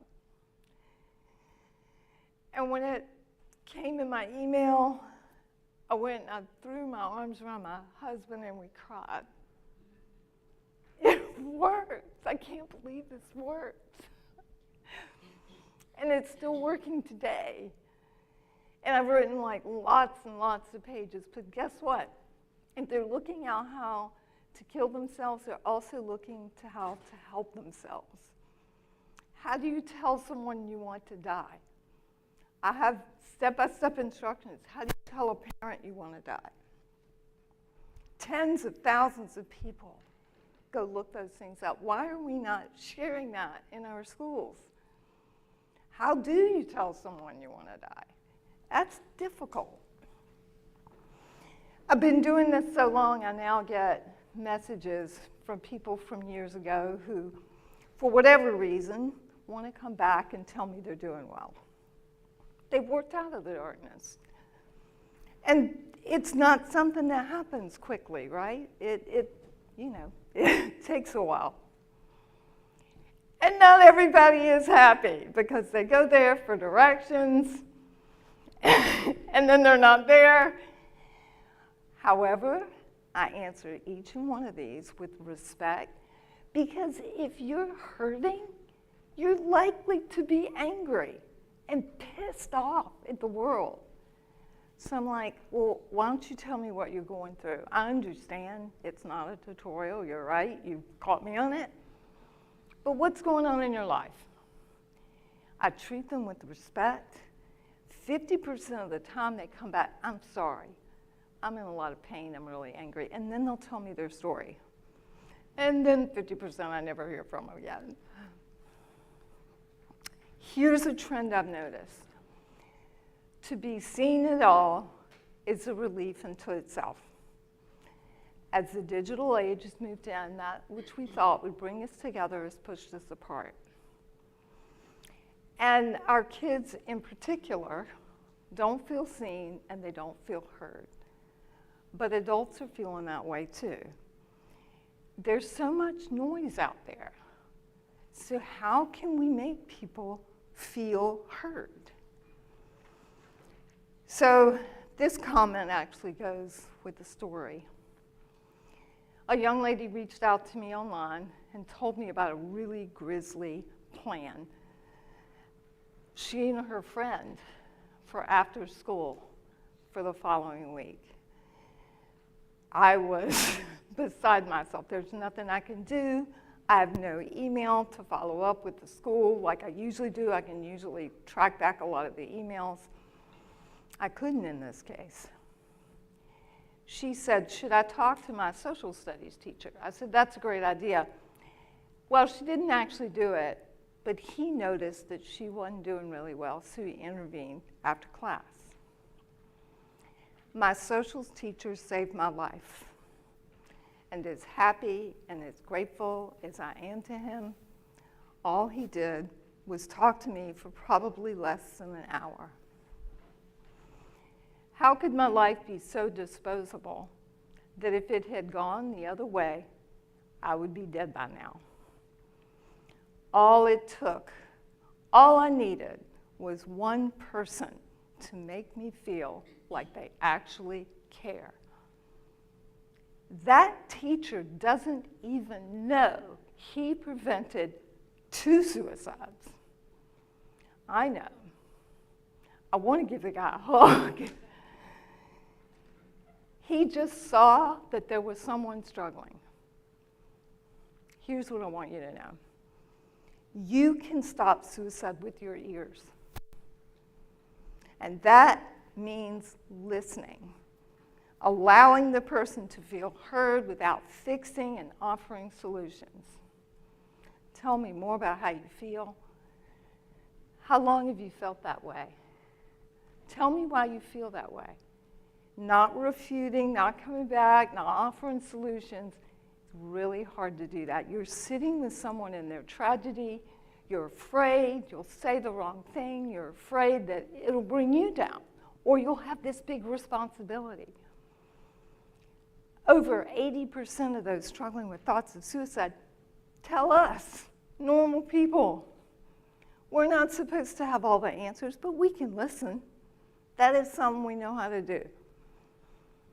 It's all about connection. Staying more connected. Checking in on your friends. And checking up afterwards. If someone has struggled, check up with them afterwards. Follow along. Catch it earlier. Don't wait for someone to get to crisis. Now we're going to take a little laugh break. I think we kind of need it, right? So I did a fundraiser. I think this one was in Alabama. And they were so thrilled because they raised like double the money they'd ever raised.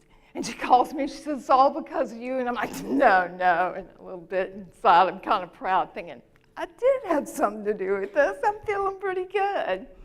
And she goes, I'm going to recommend you to my friend in Texas because she's also looking for a keynote speaker. And I'm all excited because this is one of my first referrals. And I get the email, and this is what she says. Hi, Ann. Well, for one thing, my name is Ann Moss, not Ann. I hardly think we need a speaker on mental health and suicide for our wine tasting and steak dinner. I was just like, and that was my first reaction. I died laughing. I thought, who is this woman to say that to me? And then I got angry. And I was about to type a response and went, no, not why you're angry.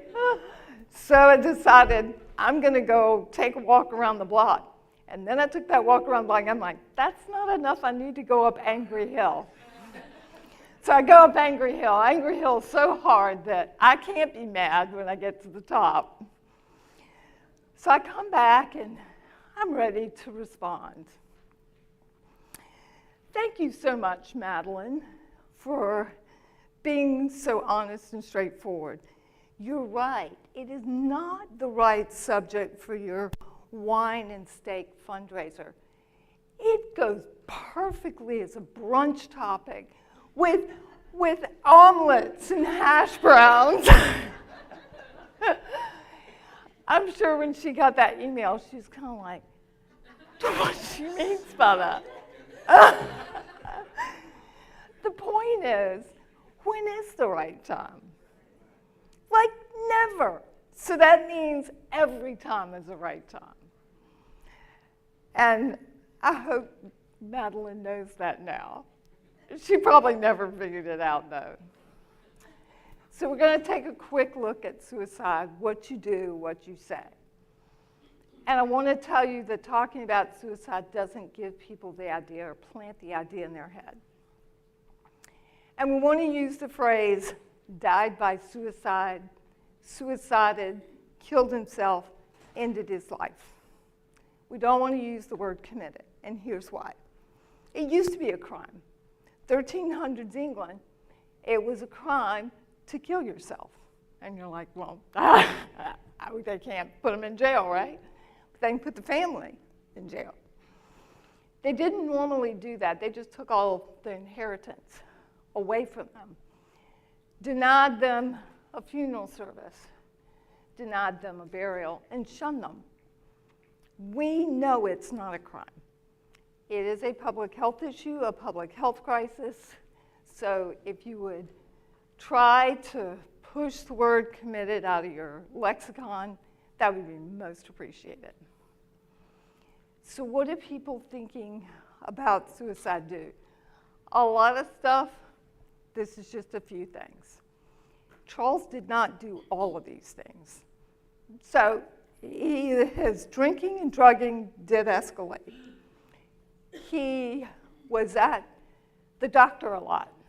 He went to the school nurse a lot, all through grade school. We know that people who struggle with depression and suicide are often at the doctor, the ER a lot. And if you have depression, it lowers your immune system, so you catch a lot of stuff. And that was Charles. He was always at the doctor. Falling asleep in class. He definitely did that. Drop in performance. And it's not one thing on this list.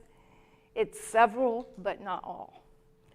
And it's knowing what their life situation is as well. What do they say? I'm such a burden. I feel so numb. I want to die. I feel so overwhelmed.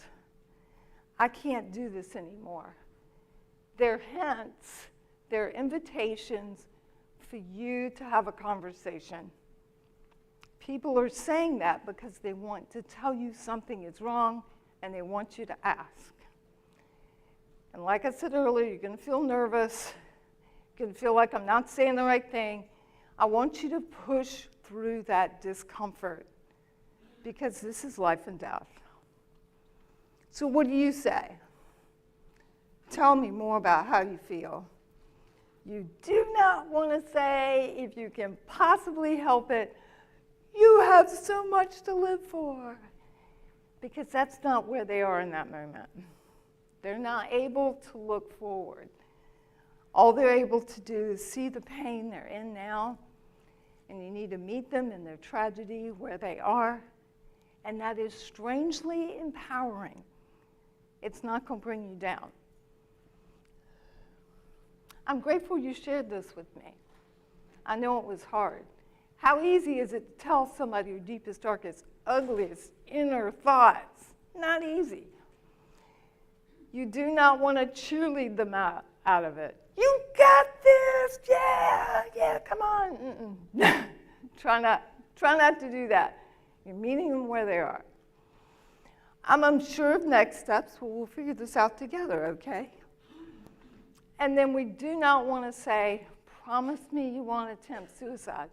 Nobody asks for suicidal thoughts. And when they're in that moment, they're not in full control of everything. We want to get them support, help, listen. And then we want to ask this question.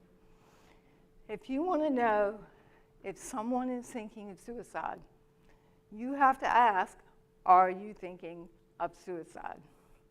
And I am going to make all of y'all do that. So we're going to count to 3. And then I want to hear y'all ask that question, are you thinking of suicide? 1, 2, 3. Are you thinking of suicide? How comfortable is that? A little awkward, right? Some of you who are counselors, maybe you've asked that hundreds of times. I've asked it a lot. It's always at least a little uncomfortable. And I'll be honest with you, I never really want to ask it, but I do anyway. I just set the expectation that that's how it's going to feel. We want to engage in private conversation. We want to listen with empathy, no fixing. We want to ask the question, are you thinking of suicide? And we want to connect that person with help. And that means calling 988 together, texting 741-741 together, going to a crisis center together. Not in every case. Sometimes you may call a parent, or you might call a friend, or a husband, or a wife, or some other friend.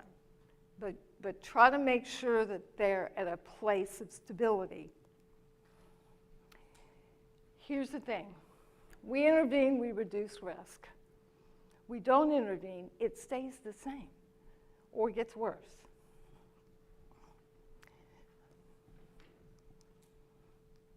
There we go. Trust your gut. Trust what this is telling you. And don't let that brain overrule what you know in your gut. So when are people most at risk? And if you were watching the panel up here, they were telling you, transition.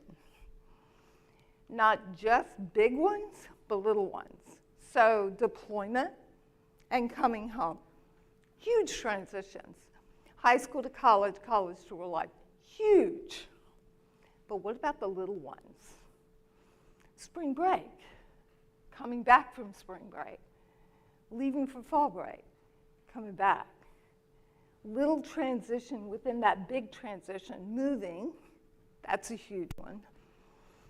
But that is a time where people are more vulnerable to feeling anxious or depressed.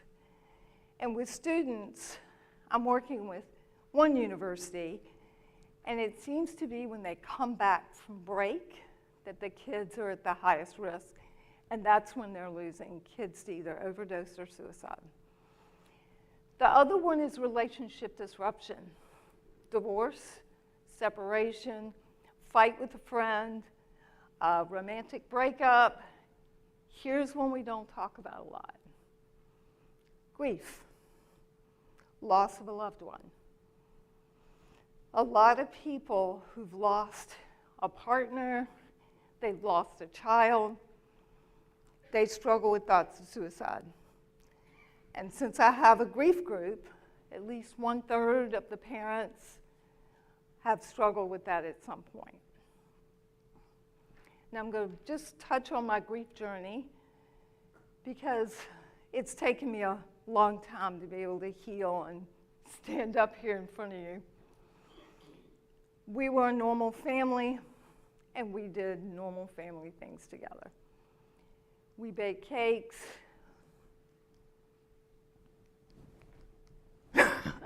I knew that was the look. We baked cakes together.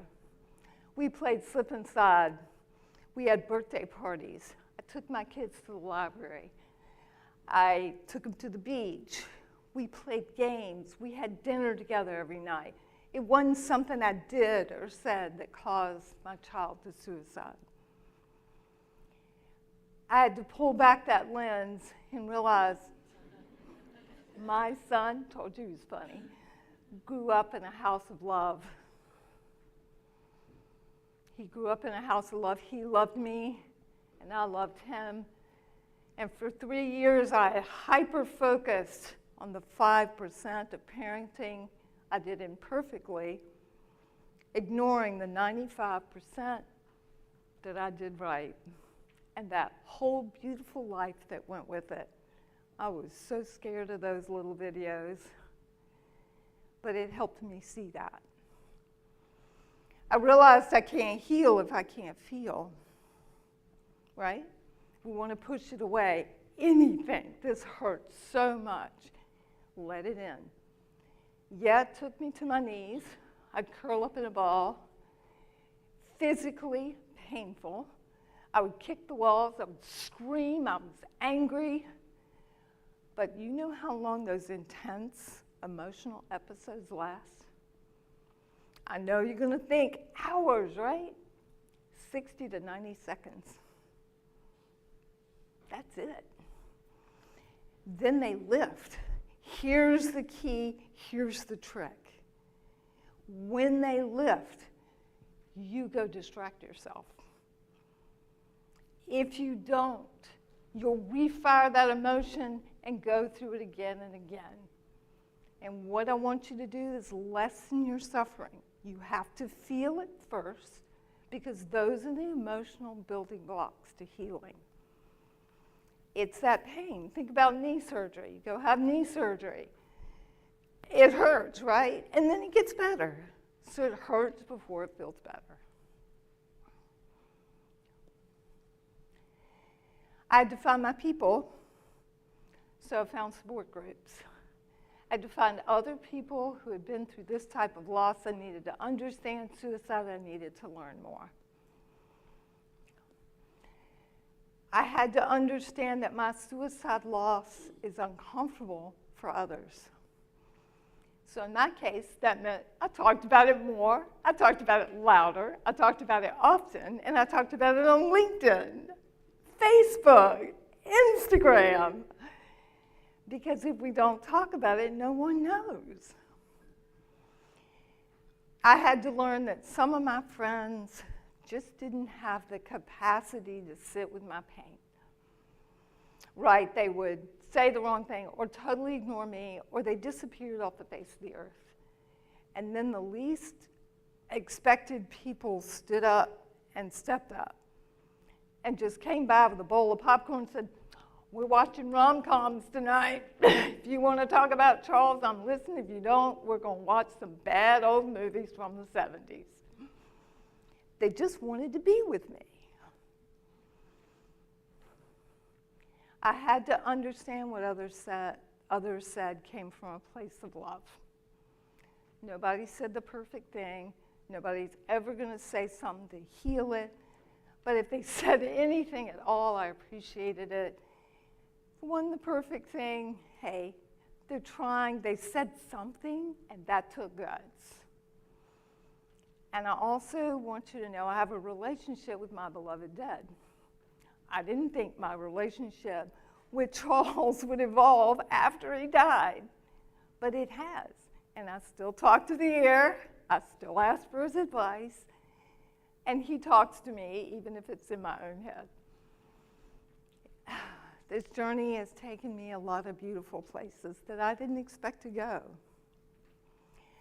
This is a picture from Sun Valley, and I got to speak to the Billionaire Summer Camp. That was exciting. And then I work with NC State. So it's taken me places I never thought I would go. And anyone that's experienced child loss, you want to share this event will be in December. And over here on this table, I have takeaways you can take with me. Because child loss is very specific. It's a very difficult thing to go through by yourself. And I do have a final story, but before I tell that story, I've got index cards on the table. And I would love for you to leave one thing that you learned today and then put that at the center of the table. And there's sort of a selfish reason I do this. I was finding, after telling my story, which is very emotional, I kind of would have a crash. But these index cards, I pull them out right when I'm about to feel that crash, and they fill me back up and remind me why I do what I do. And it's a way for me to take a piece of you with me.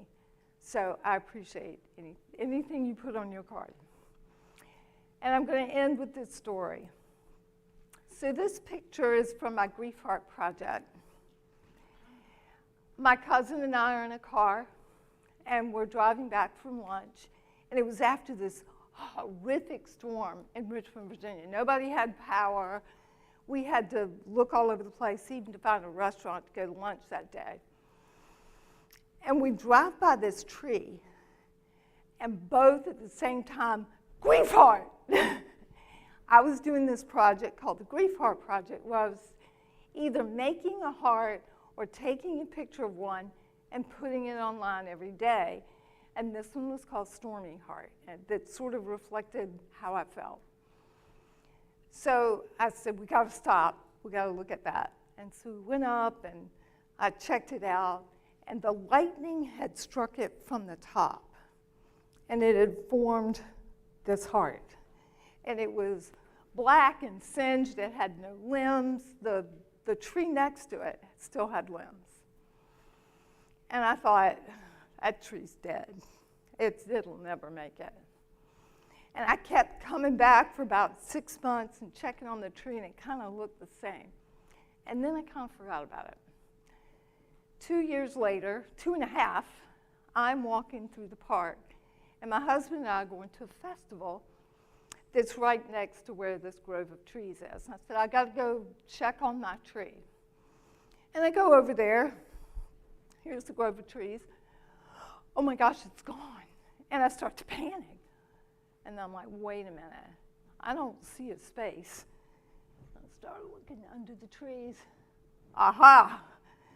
I found it, because I could still see the black residue on the trunk, and I could still see the heart that had my heart. You know, that spring, that tree had fought back. It had worked through all that adversity and all that trauma, and it grown new branches, and although ragged and rangy in terms of symmetry, it had come back. And that's what I want you to know, that no matter how hard life gets, we can come back after adversity. That wound will still be there, but new life will surround it. And as a result, we are a more empathic person, we're a better person. And I really appreciate y'all listening to me today. This was particularly tough today. I feel there are a lot of people who've lost someone in this room, so thank you so much.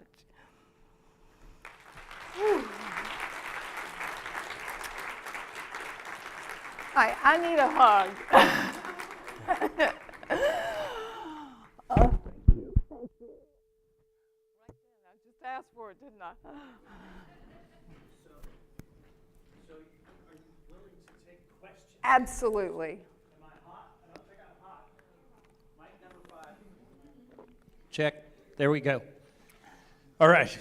Do we have questions? I'm running. I'm not Maury.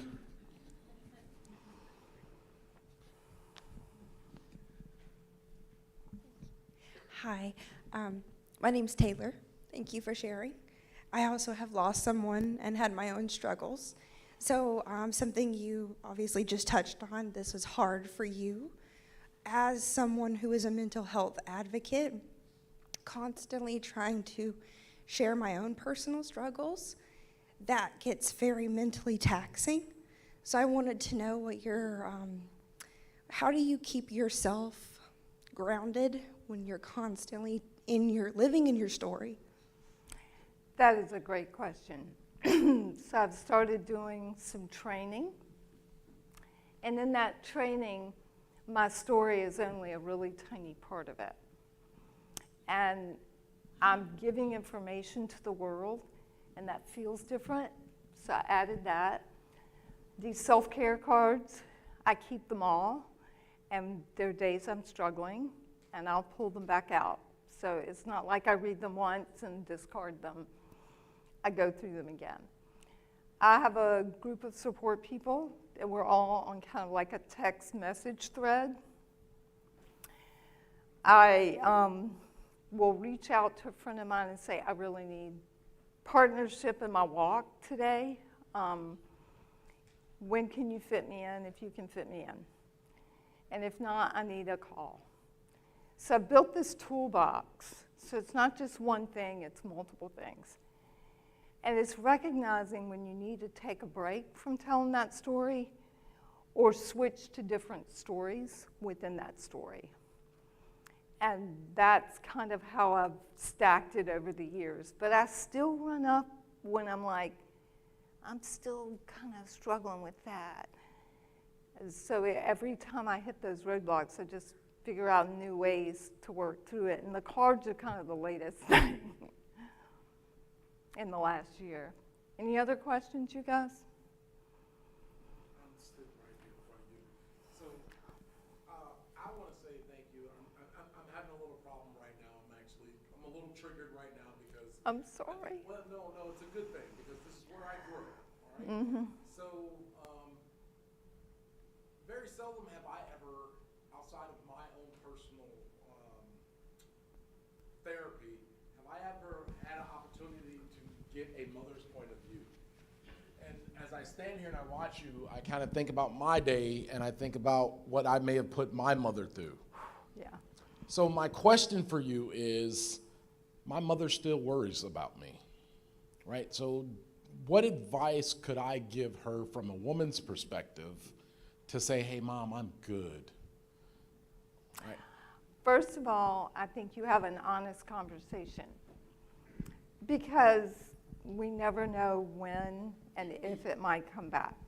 So maybe you come up with like a code word or phrase that she can ask you, like, how are you doing today?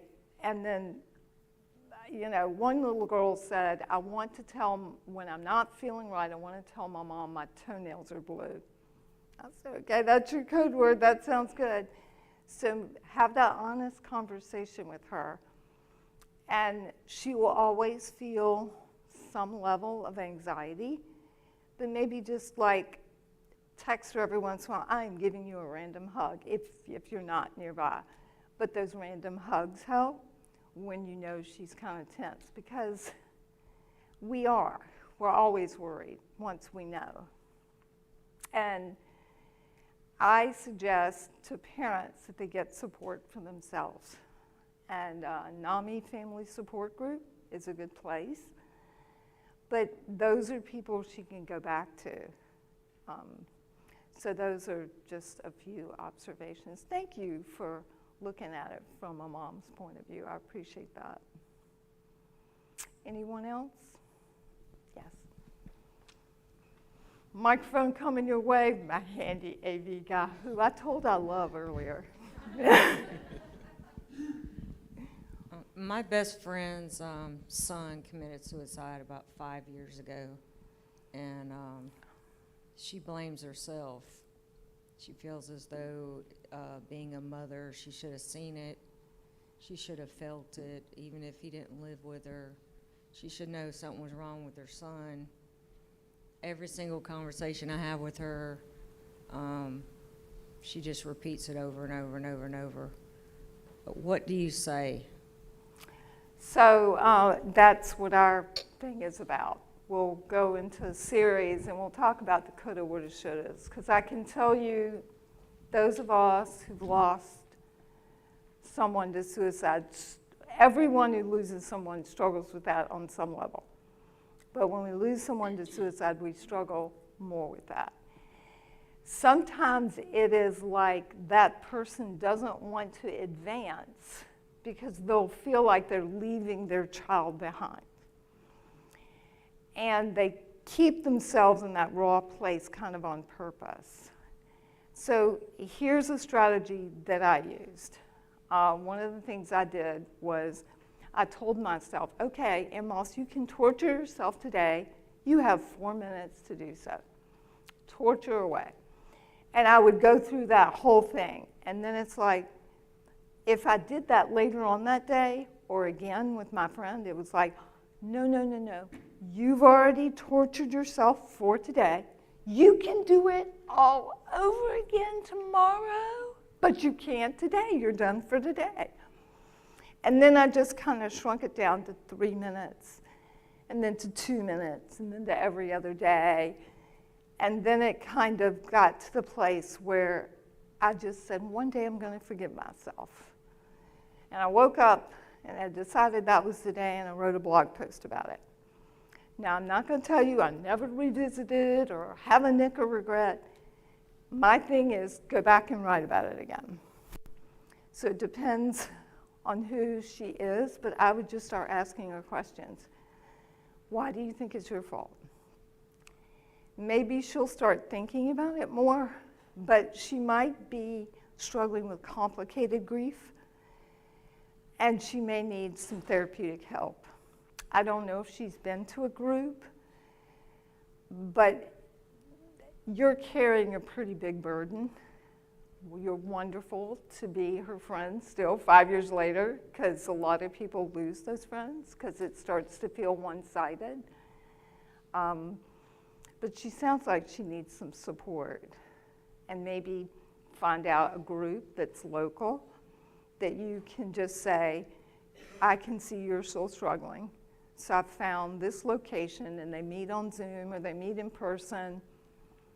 No pressure if you don't want to go. I just wanted you to know it's available. A group really helped me. I hope that helps. Does anybody else have any questions? I'll be up here doing book signing. I have a bunch of free ebooks on how to spot depression, what to do if your kid comes back from the hospital and you don't know what to do or say after a suicide attempt, and a lot of other stuff. So I would love to talk to you and hear your stories, and thank you again. Good.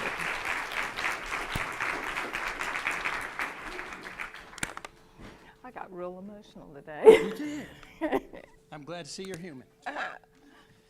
So, wow. From one extreme to the other, I can't do, this while holding a microphone. First, I want to say thank you for coming and opening yourself up to the reality of today.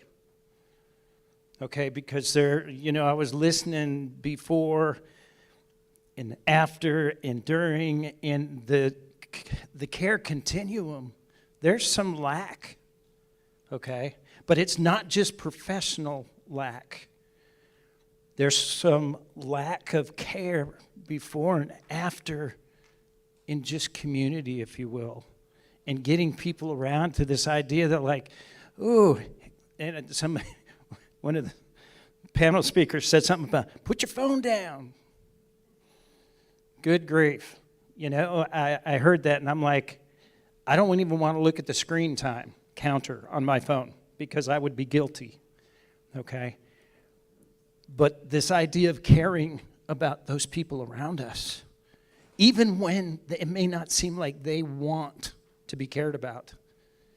It's us taking a step and going in a direction, making a decision to look, this is on me. I get to care. I get the opportunity, if you will, to care.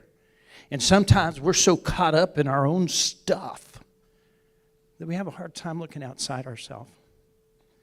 And I have found that when we get an opportunity to actually look outside ourselves, we start to see things. But we have to stop and be able to look, Ask the question. That's going to stick with me for a long time, even though I do ask the question. Scully spoke, and I've only been in the counseling center position for about a year. But what she spoke about was very eye-opening for me, coming from that position of, counseling centers, I have to tell you, if you got a big campus, the one in Tallahassee, okay, runs 40 to 50 staff. Here, just 1,200 students, it's me, myself, and I. Okay, so there's a need out there, but it's going to have to come from the community because, funding-wise, for a lot of places, they can't hire staff. They can't get that extra push out there. And unfortunately, that sums up the idea of, whoa, I know we're not going to like this word. Some of us handle it very well. But this idea of responsibility, wow. We can talk about freedom all we want, but we have a responsibility to those people around us. Maybe you don't feel like you do. That's okay. Wherever you're at, okay? But the idea is that, wow, let's be cognitive, let's be aware. How can we help that person next to us? And especially when we start dealing with some really heavy issues. It can be very difficult. So I'm going to do this. I hadn't planned on this. How many professionals do I have in the mental health, folks? Mental emotional health, okay? So the other side of that is what I'm calling community. How many of you folks are just community-oriented? Wow, that's awesome. Not quite half, but it's close, which is encouraging for me because it means that the message, which is what this is all about, is what we're trying to take and move forward. One of the things I learned when I was working in rehab, doing therapy,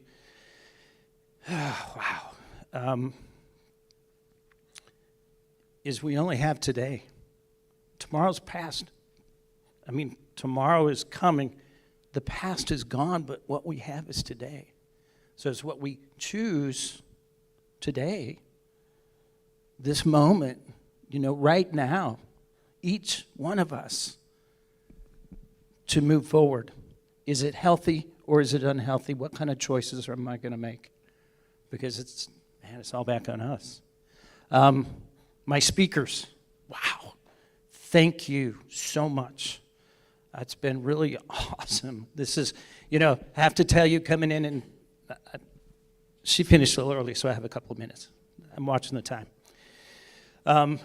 One of the things, and I think even with mental emotional health professionals, when it comes to dealing with the idea of suicide and dealing with people that may be having suicidal ideation, homicidal ideation, self-harming behaviors, coming into this position, knowing that I was it, I'm like the start and stop if I get a student in my office. Yes, I can call on people to, let's move forward, this is where we're going to go. But I realized at that point my base level of knowledge, was lacking. And so I was really excited, to have this happen. It's not like I haven't dealt with it in my career of 20 plus years of social work, okay? But being responsible for that, what do you do? What do you say? How do you follow up? There's so much for us to learn and to use and to be able to move forward. And I'll stop talking. The one thing that I want to point out, those pieces of paper on your table, the QR codes, that is for a certificate or CEUs. Those of you that are doing CEUs, okay, scan that QR code in, go do the information, and you can download, the information you need. You should get 3 CEUs for today. For those of you that don't need CEUs, please still fill out, go online, do the QR code, so you can get a certificate. There will be a certificate of attendance for you to be able to download. Question? Okay, so if you don't do it today, especially for those of you CEU-wise, if you don't do it before 11:59 today, you don't get those free CEUs. Any other questions, thoughts? Thank you, Lee. I do want to thank, the committee that was together and put this together. This is the first opportunity I've had to kind of work with everybody, and they were, it's awesome to see this group of people come together and, make things happen. Was this good for everybody? Okay, good.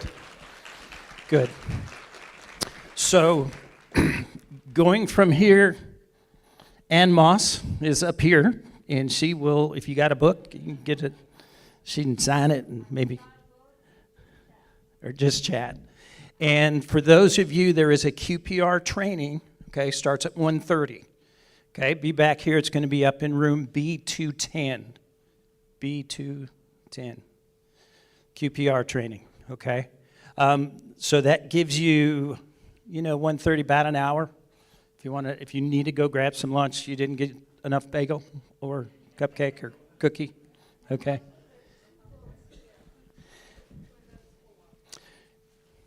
Whoever you want to give them to. First come, first serve. Got 2 books up here. So, thank you very much. Look for us next year. Please stay connected. Stay connected.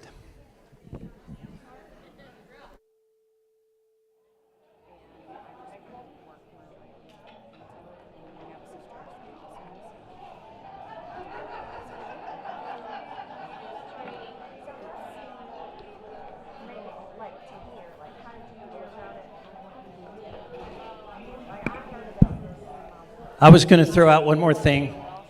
If you need to grab a bite to eat and Taco Bell is on your list, let them know you're from FSU and you'll get 10%. I just thought I'd throw that out there for you.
is putting on November 18th. This is International Survivors of Suicide Loss Day. It always falls this Saturday prior to Thanksgiving. So on November 18th at 5 o'clock will be a candlelight vigil at Angel House Bereavement Center. So if you know someone who's a survivor of suicide loss, or you are yourself, it might be something to look into and get that support. And of course, Angel House offers bereavement support and grief support throughout the year as well. The flyer is on the spare table right out here in the atrium.